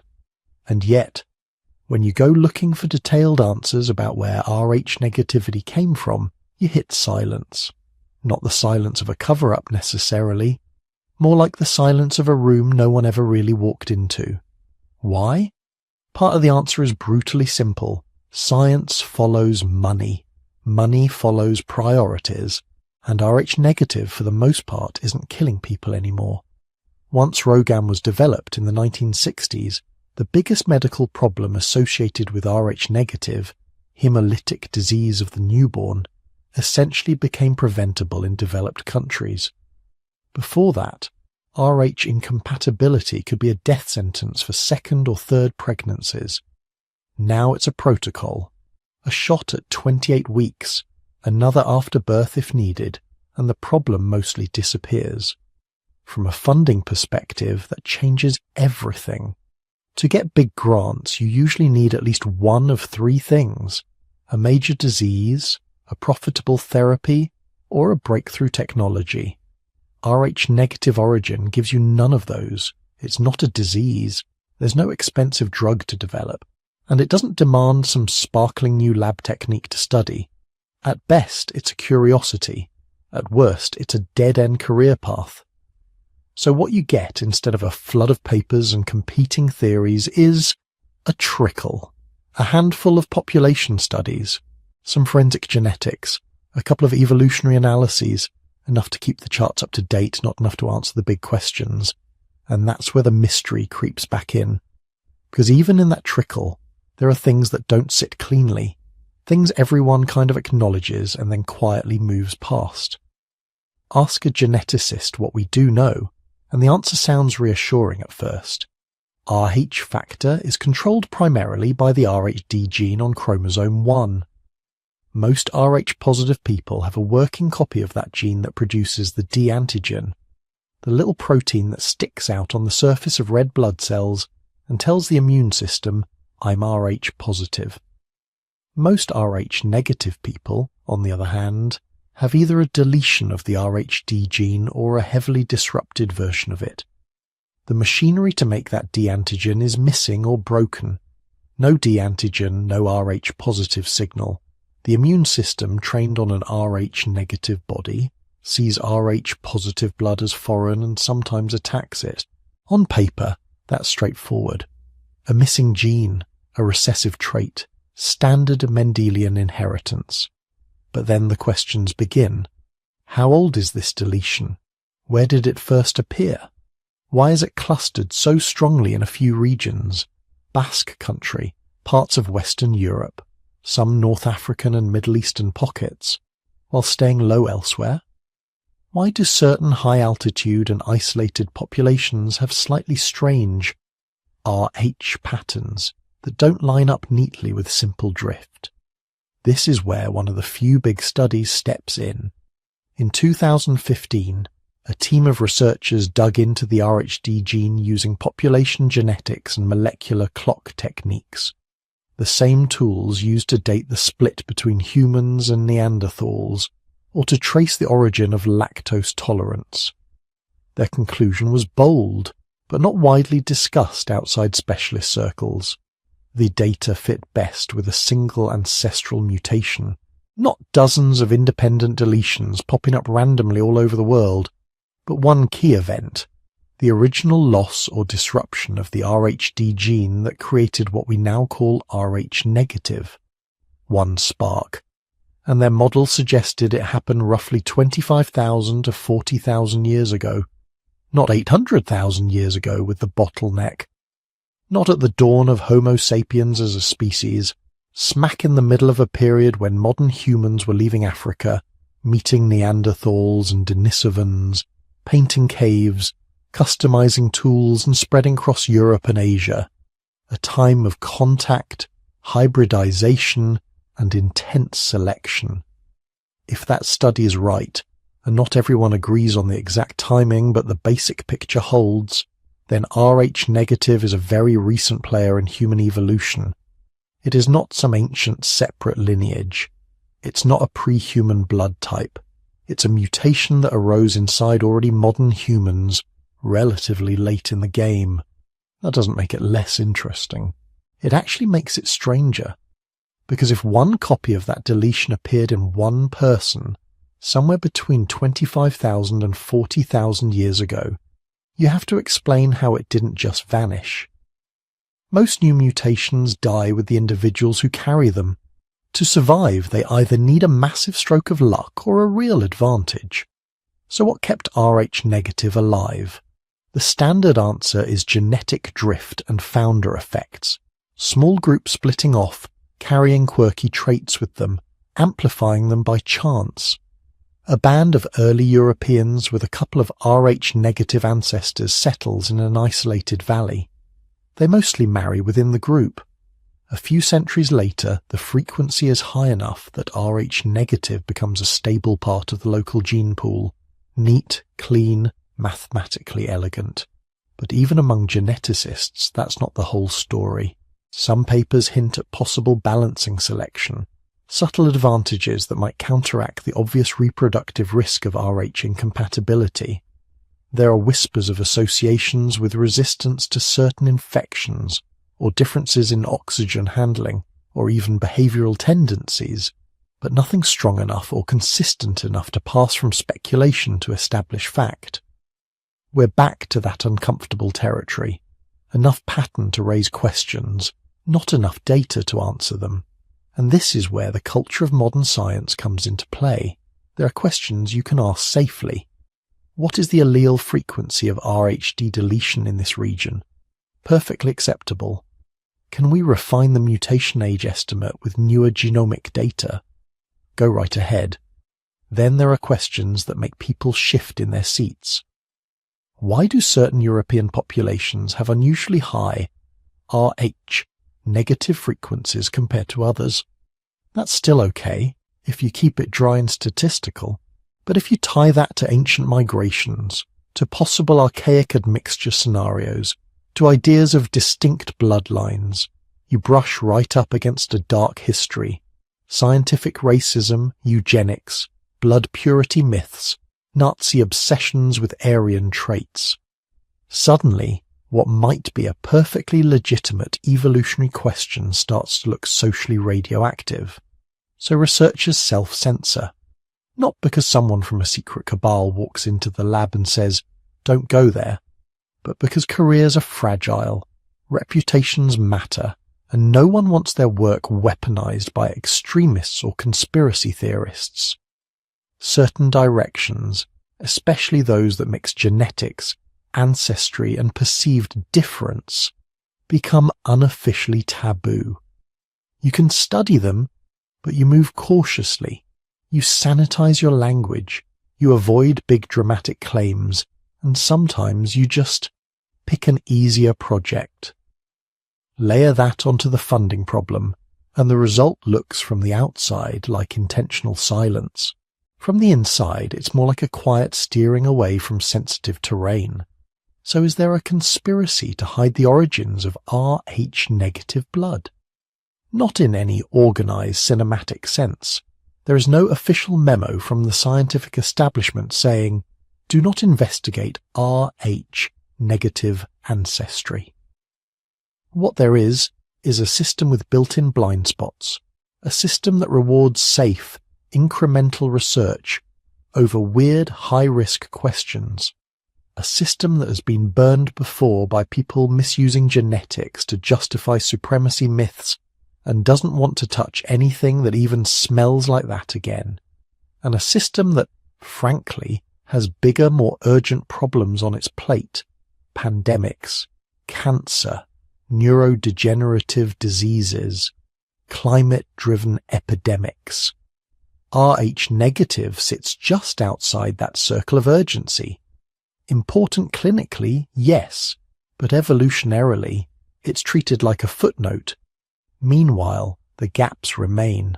We don't fully understand why Rh negative persisted despite being a potential reproductive liability in pre-modern times.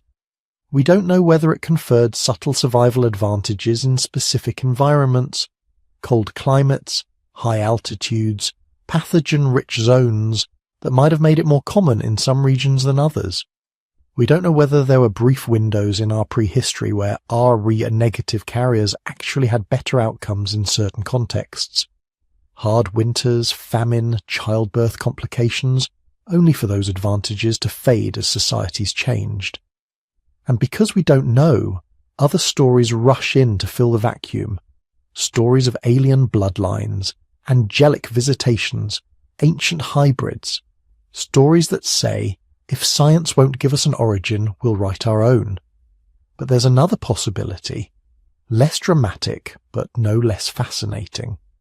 The possibility that Rh negative is simply a piece of unsolved science, a recent mutation that rose to noticeable frequency through a messy mix of drift, chance, and maybe some tiny context-dependent advantages we haven't detected yet. A mutation that just happened to arise in populations whose later history, Basques, royal families, fringe communities, made it look more mysterious than it really is. Science, when it's honest, is full of these half-finished puzzles. Dark matter, consciousness, the exact sequence of events that led to language. We have models, hints, fragments, not final answers. Rh negative belongs to that category, not outside science, not beyond science, just not solved yet. And that's where the real tension lies. If the Rh negative enigma is eventually cracked with a dull explanation, a single mutation, probably neutral, amplified by founder effects and historical marriage patterns, a lot of mythology collapses overnight. If, on the other hand, deeper research does uncover strange correlations, subtle cognitive differences, survival advantages in specific ancient ecologies, links to archaic admixture no one expected, then the story gets even stranger, and the line between myth and reality begins to blur in dangerous ways. For now, modern science stands in the middle, knowing enough to say, this isn't obviously supernatural, but not enough to say, this is exactly how it happened. So the questions hang in the air just out of reach. Where did that first Rh negative individual live? A woman in Ice Age Europe? A man on the fringe of a Near Eastern hunting band? A child born into a group that would one day feed into the Basque gene pool? Did anyone notice they were different? Did it matter? And if modern science is unwilling or unable to chase those questions to the end, someone else will. Which brings us to the people living with this blood type today, the ones who feel different, who see patterns in their lives and bodies that textbooks don't explain, the ones who aren't satisfied with "it's just a mutation." Their voices are rarely heard in academic papers, but they're loud and growing everywhere else. In the next section, we're going to listen to them. Now zoom in. Forget ancient chromosomes, forgotten empires, secret lodges. Picture a single person sitting in a fluorescent-lit waiting room, paper bracelet on their wrist, staring at a lab report they don't understand. Blood type O negative. Rh negative. For millions of people, that's where the story really starts. Not with myths, not with Nephilim or royal bloodlines, but with a nurse frowning at a chart and saying, you don't see that every day. Listen long enough to Rh negative people, and you start hearing the same kinds of stories. Different countries, different cultures, same strange echoes. It doesn't prove anything by itself, but it's a pattern. And patterns are where mysteries begin. Let's start with the most documented, the most painful, the one that dragged Rh negative blood into the medical spotlight. Pregnancy. Ask any Rh negative mother, and you'll hear the language of risk. One woman from the UK describes her first pregnancy like this. I thought it would be normal. Then they told me my blood was trying to kill my baby. That's the word the midwife used, kill. I went from being excited to being terrified in about 30 seconds. Her story is not unusual. Rh negative mother, Rh positive father, Rh positive fetus. The mother's immune system sees the baby's blood cells as foreign, like an infection. It builds antibodies, a microscopic army that, in an unprotected second pregnancy, can cross the placenta and start destroying the baby's red blood cells. Hemolytic disease of the newborn, jaundice, anemia, brain damage, stillbirth. Before modern medicine, this was a quiet tragedy that nobody understood. Women who had one healthy child and then mysteriously lost everyone after. In some villages they were blamed, cursed, punished. In others the pattern was just accepted as bad luck. Today, there's the shot. Rogam, anti-D immunoglobulin, a carefully engineered medical truce between mother and child. It works incredibly well. But that doesn't erase the emotional impact of hearing. Without this, your body might attack your baby. Online, on Rh-negative forums and private groups, you see the same phrases over and over. I felt like my body betrayed me. I was terrified every ultrasound. I didn't tell my family how serious it was. I didn't want them to panic. Then there are the ones who didn't get the shot in time. Older women, pregnant before the protocol was routine in their country. They write about miscarriages with a kind of stunned, quiet rage. No one explained it to me back then. They said it was nature. Now, I find out my blood type was probably the reason. I carried that guilt for 30 years. Medically, the mechanism is cold, clear immunology. Psychologically, it can feel like a curse. And when you've already been told your blood type is rare, unusual, different, that story lands hard. But pregnancy is only one chapter. Scroll through Rh-negative communities and you see other themes. Not as clean, not as easy to map onto immune reactions and blood cells, but persistent, insistent, like background noise you can't quite tune out. Headaches, sensitivities, a feeling of being wired differently. One man from Brazil writes, "I don't know if it's the blood or not, but my whole life I've been hypersensitive to noise and light. I walk into a crowded room and feel like I'm being attacked from all directions. I didn't even know I was Rh-negative until my 20s. But when I found the groups online, it was like scrolling through my own brain." Others talk about lower body temperature, faster healing, or the opposite, chronic fatigue, autoimmune issues, strange allergic reactions. None of this by itself screams Rh-negative. These are common human problems, but the people experiencing them are looking for patterns, and once you find a label, everything starts orbiting around it. Then there's the weirder stuff. I've always had vivid, almost prophetic dreams. I can walk into a room and feel when something bad happened there. Animals trust me instantly. Even aggressive dogs calm down when I'm near. Is that biology, psychology, confirmation bias, or something we don't have a word for yet? Hard to say, but the stories are there. Thousands of them. People connecting dots between their blood type and what they perceive as heightened intuition, emotional sensitivity, or spiritual experience.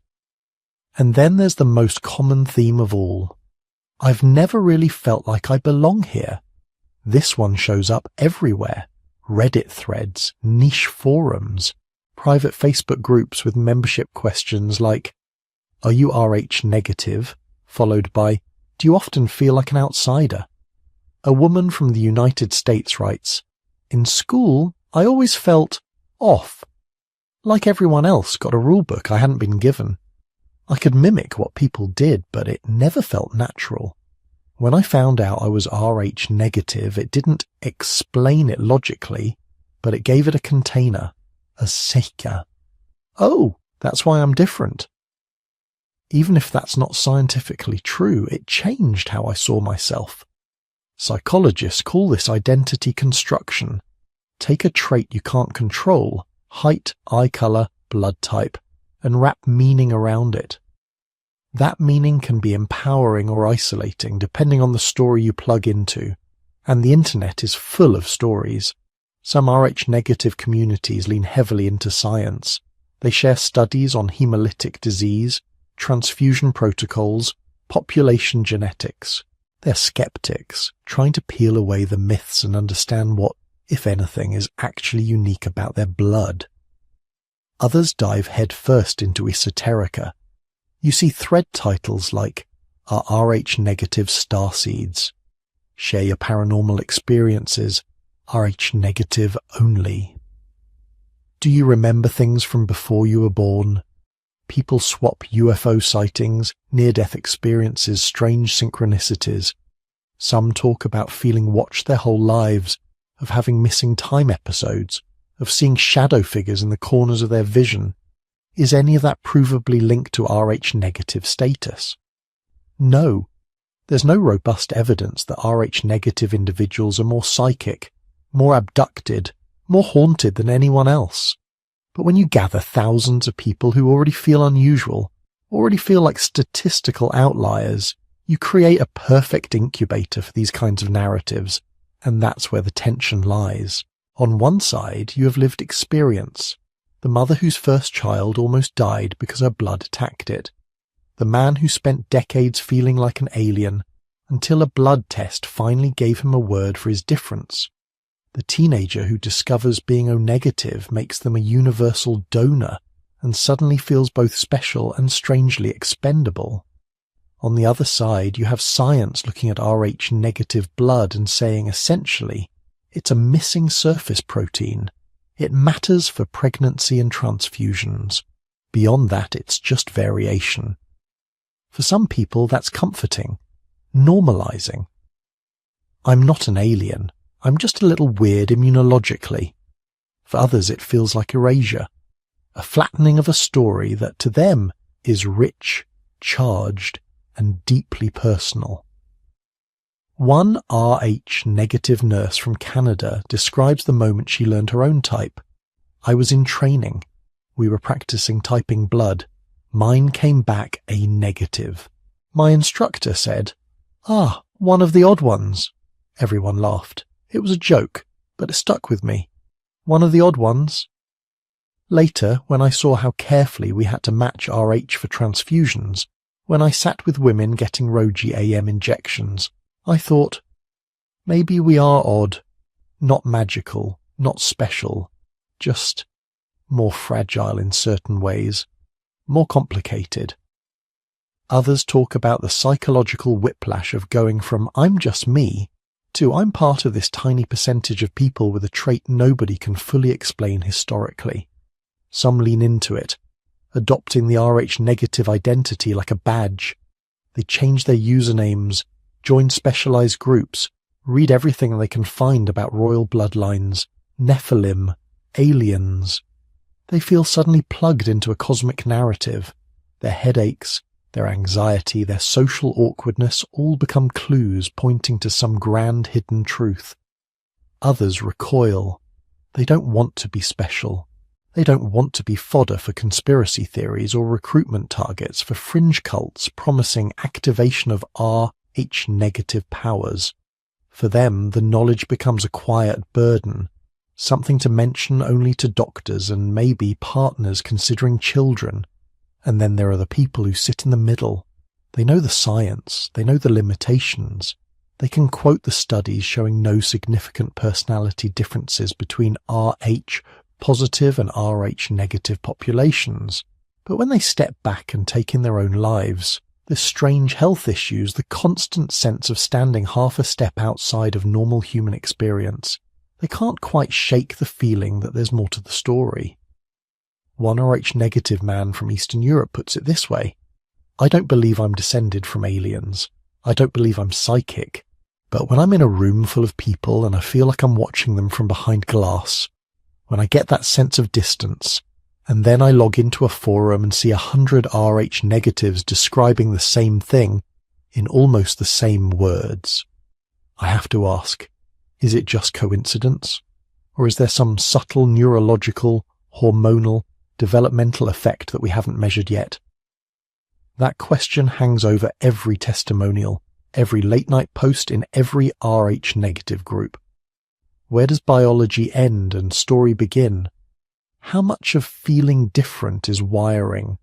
How much is being told you're different And how much is the human tendency to weave meaning into any crack big enough to hold it? What we can say with some confidence is this. Rh-negative blood changes how your body responds to pregnancy and transfusions. That alone is enough to alter a life, to lose a child, to save a stranger on an operating table, to live with a hidden little time bomb in your veins that only matters when certain conditions are met. On top of that, Rh-negative people are humans like everyone else, story-driven, pattern-seeking, hungry for identity. When medicine tells them, you're statistically rare, and history whispers, your type clusters in strange places, and folklore hints, your blood was once reserved for kings and gods. Those stories don't just bounce off, they sink in, they shape perception, they colour memory. So when Rh-negatives talk about feeling like outsiders, like watchers, like survivors of something no one else remembers, we can't just wave it away as delusion. But we also can't, honestly, point to a gene and say, there it is, the outsider switch, the alien marker.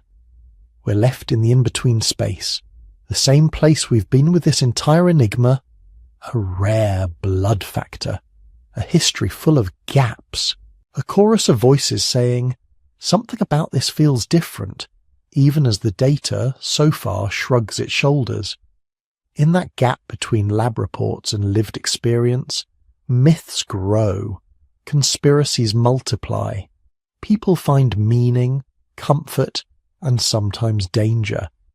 And if the scientific record won't close the distance, something else will step in to fill it.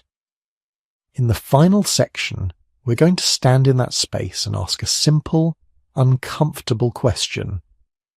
After all the legends, all the testimonies, all the speculation, what, if anything, can we actually conclude about the Rh-negative enigma?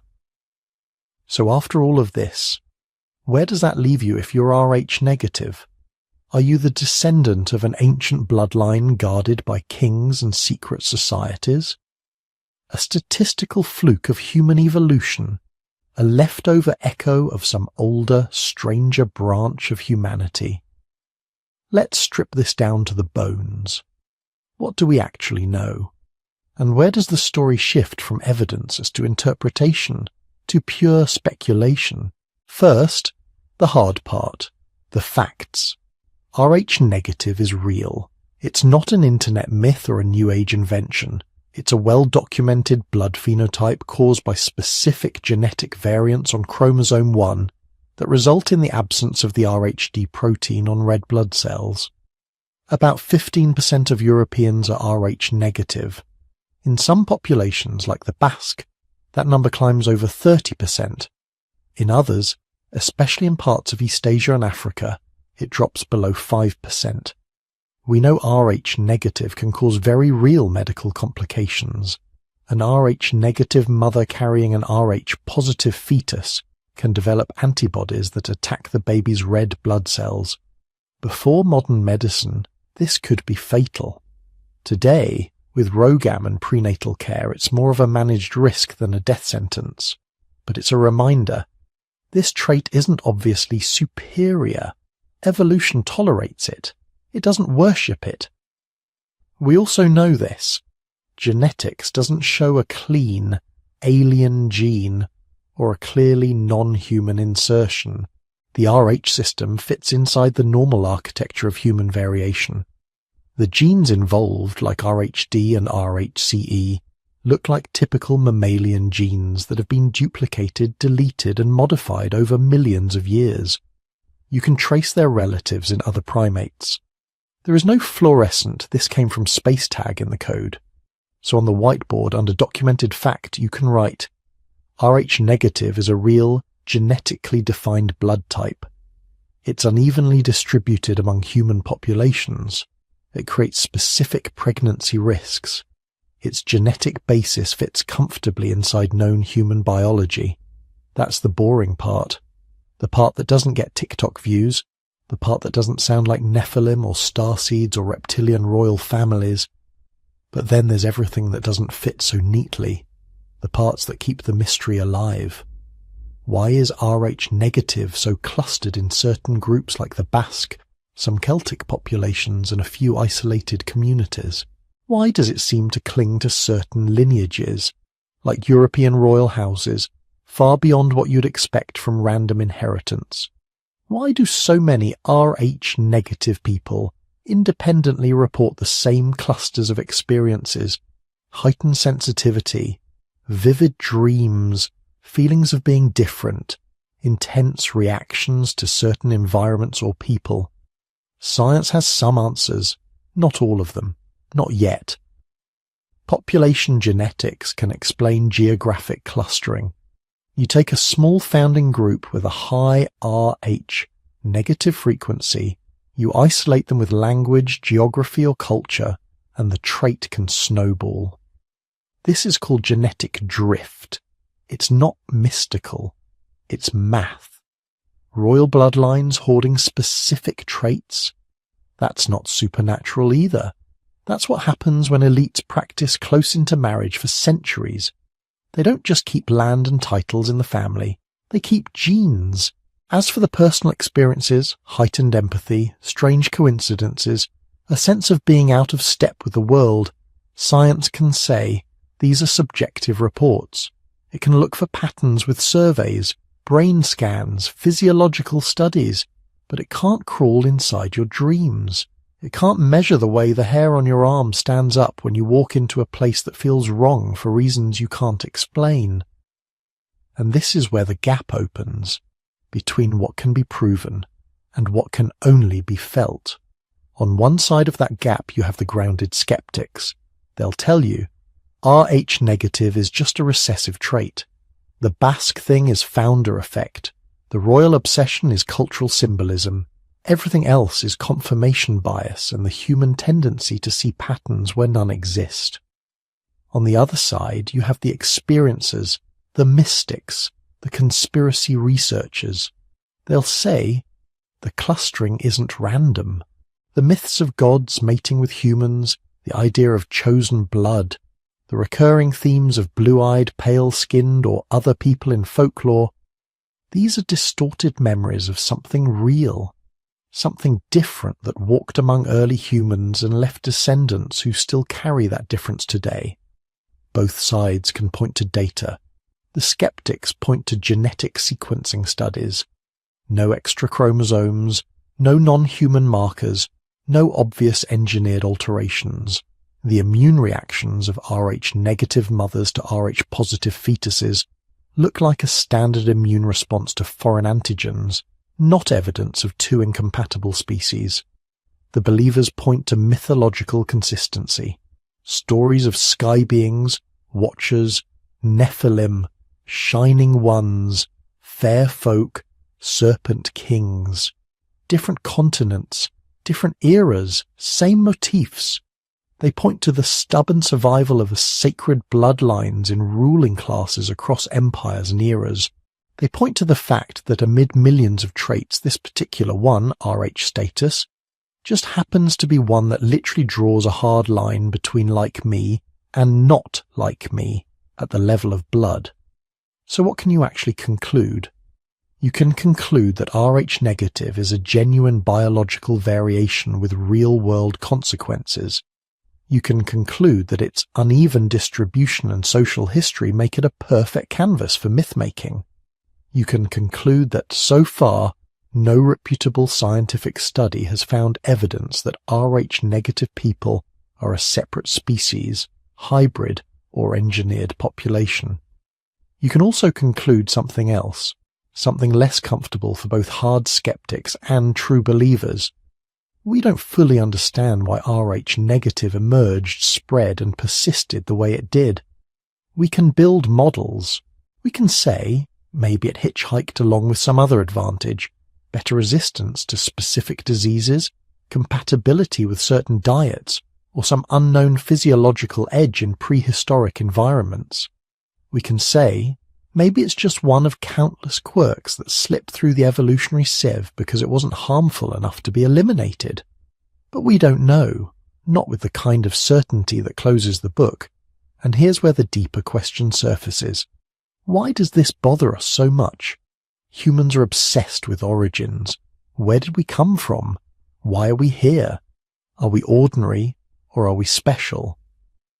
The genetic bottleneck 900,000 years ago turned a scattered primate species into a forged lineage of survivors. Every human alive today is the descendant of people who clung to life in a world that was trying to erase them. That story alone is extraordinary. You don't need aliens, angels, or secret reptilian overlords to make humanity special, but we still reach for more. Because you are the product of a long chain of random survival events doesn't satisfy the parts of us that crave meaning. We want to hear, you were chosen, you are marked. Your blood is proof that you belong to something bigger, older, more powerful. Rh negative taps into that desire like a key sliding into a lock. It gives people a way to say, my difference isn't just random, it means something. The danger comes when that need for meaning overrides critical thinking, when every coincidence becomes a sign, when every pattern becomes a plot, when curiosity about bloodlines turns into purity myths and hierarchies. So how do you walk the line? How do you stay open to possibility without falling into fantasy? You start by holding two ideas in your mind at the same time. 1. The evidence we currently have does not support the claim that Rh negative people are a distinct non-human or superhuman group. 2. The evidence we currently have does not fully explain the origin, distribution, or historical fixation on Rh negative blood. In that narrow space between those two statements, real inquiry lives. You can ask, did Rh negative hitchhike with some ancient adaptation we haven't identified yet? Are there subtle physiological or neurological differences linked to Rh status that haven't been rigorously studied because they're not medically obvious? Could cultural practices, like treating certain lineages as special for social or religious reasons, have amplified Rh negative in particular families or regions over thousands of years? You can also ask harder questions. Why are we so quick to divide ourselves into us and them, even at the level of blood? Why do we keep resurrecting the old idea that some humans are closer to gods or aliens than others? What does believing you're part of a chosen bloodline give you psychologically that ordinary humanity does not? None of these questions require angels or aliens to matter. They require courage, to look at your desire to be special, to examine the myths you've inherited, to test them against evidence, and still respect the mystery when the evidence runs out. And maybe that's the real power of the Rh negative enigma. Not that it proves anything supernatural, but that it forces you to confront how you think. Are you willing to change your mind if better data appears? Are you willing to admit, we don't know, instead of grabbing the nearest comforting story? Are you willing to explore the weird edges of human experience without surrendering your ability to question? Because some mysteries will be solved. Genomic technology will get sharper. We'll map ancient DNA from more skeletons.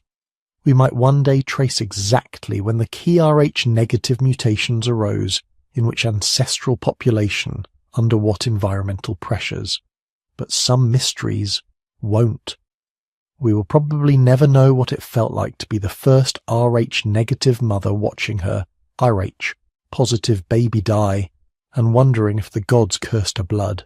We will never fully reconstruct the webs of meaning ancient elites spun around their own lineages. We will never catalogue every whispered story told in isolated villages about those people with strange blood.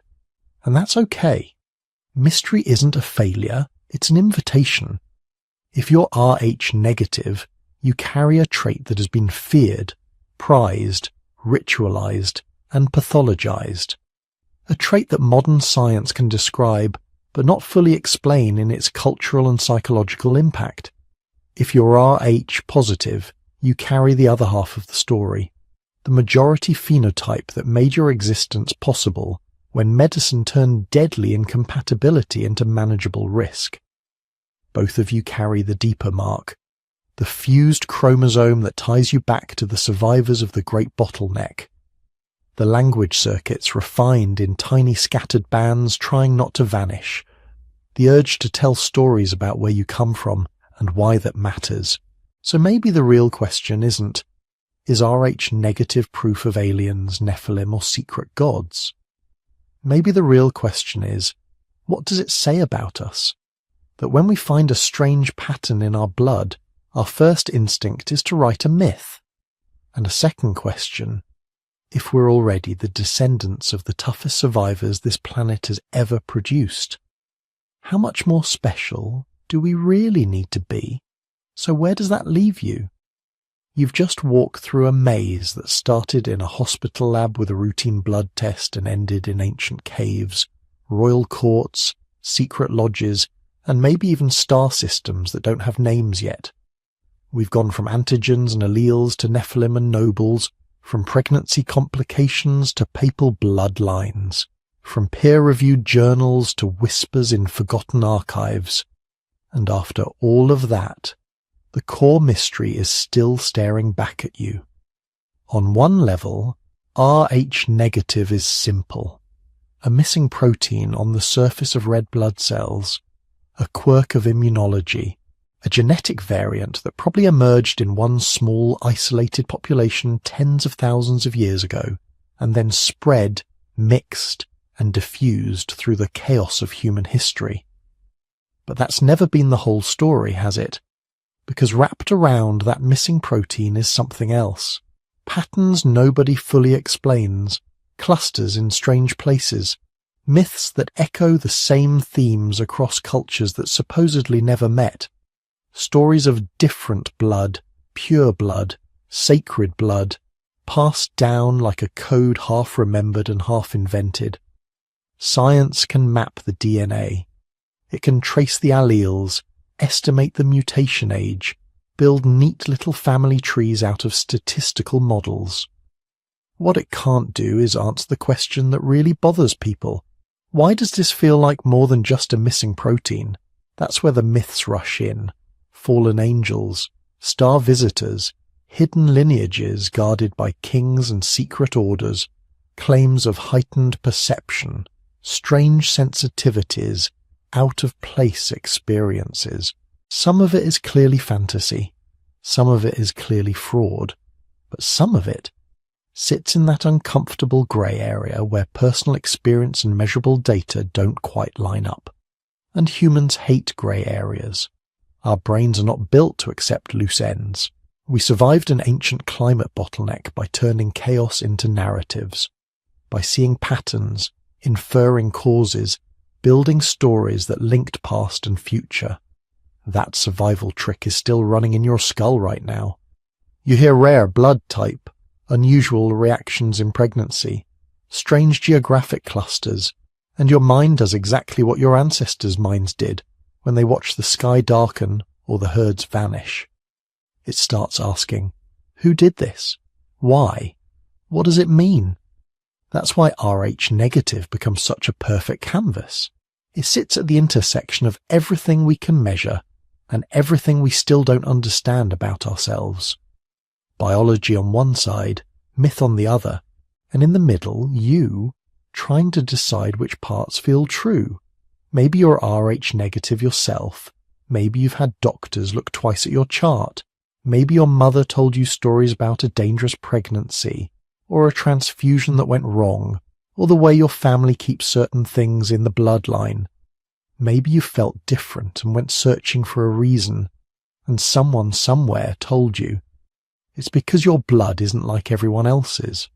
Whether that's scientifically meaningful or not, emotionally it lands, it sticks, it shapes identity.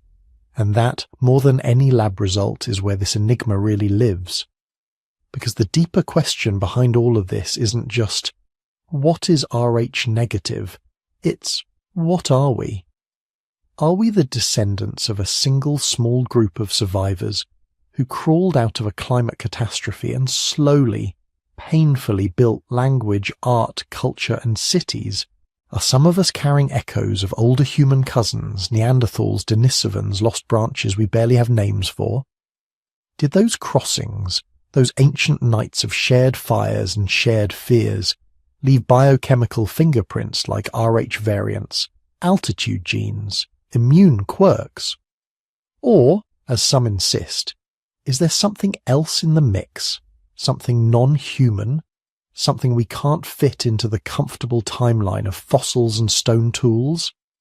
Right now, nobody can give you a final answer that closes the book. Not the geneticists, not the theologians, not the ufologists, not the conspiracy theorists writing manifestos at 3 a.m. And maybe that's the point. The search itself, the need to know where you came from, why your body is the way it is, what your ancestors survived and what they might have hidden.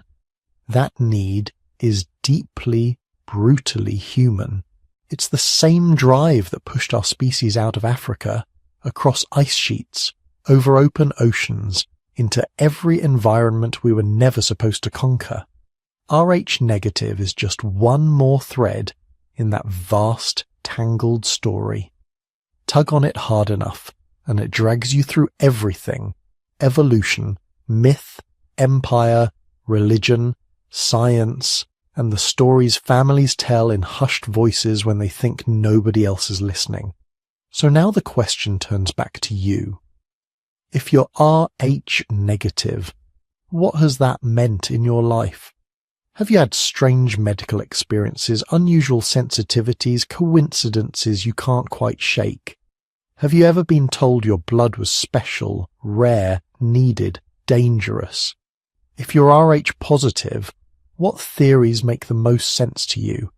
Do you see this as a fascinating but ultimately ordinary genetic variation, or do you suspect there's more going on than the official story admits? I want to hear it. Share your experiences, your family stories, your theories, wild or grounded, in the comments. Tell us where you're listening from, what your blood type is if you're comfortable sharing, and which part of this journey hit you the hardest. And if this exploration pulled you in, if it made you think differently about your own veins and the history humming inside them, consider taking a second to like this video, drop a comment, and subscribe. It seems small, but it tells the algorithm that investigations like this are worth surfacing, worth continuing. For those of you who want to go even deeper, who want longer dives into the kinds of mysteries most channels won't touch, you can also join our membership here on YouTube. That support helps fund the research, the late-night archive trawls, the interviews, the data digging. It's completely optional. This content will keep coming either way, but if you choose to become a member, it lets us push further into the shadows, where the questions get stranger and the answers get harder to find. Because Rh negative is not the only enigma lurking in our blood and bones. Ahead, we're going to follow the trail into other genetic anomalies, forgotten civilizations that appear too advanced for their age, star maps carved into stone, and archaeological finds that don't sit comfortably in the official timeline. We'll look at other traits that cluster in unsettling ways, other stories of chosen lineages and forbidden knowledge. The bottleneck wasn't the end of our story. It was the beginning of 1,000 branching paths, some remembered, some erased, some deliberately hidden. This blood mystery is just one of them. The enigma continues. The only real question is whether you're coming with us to see where it leads next.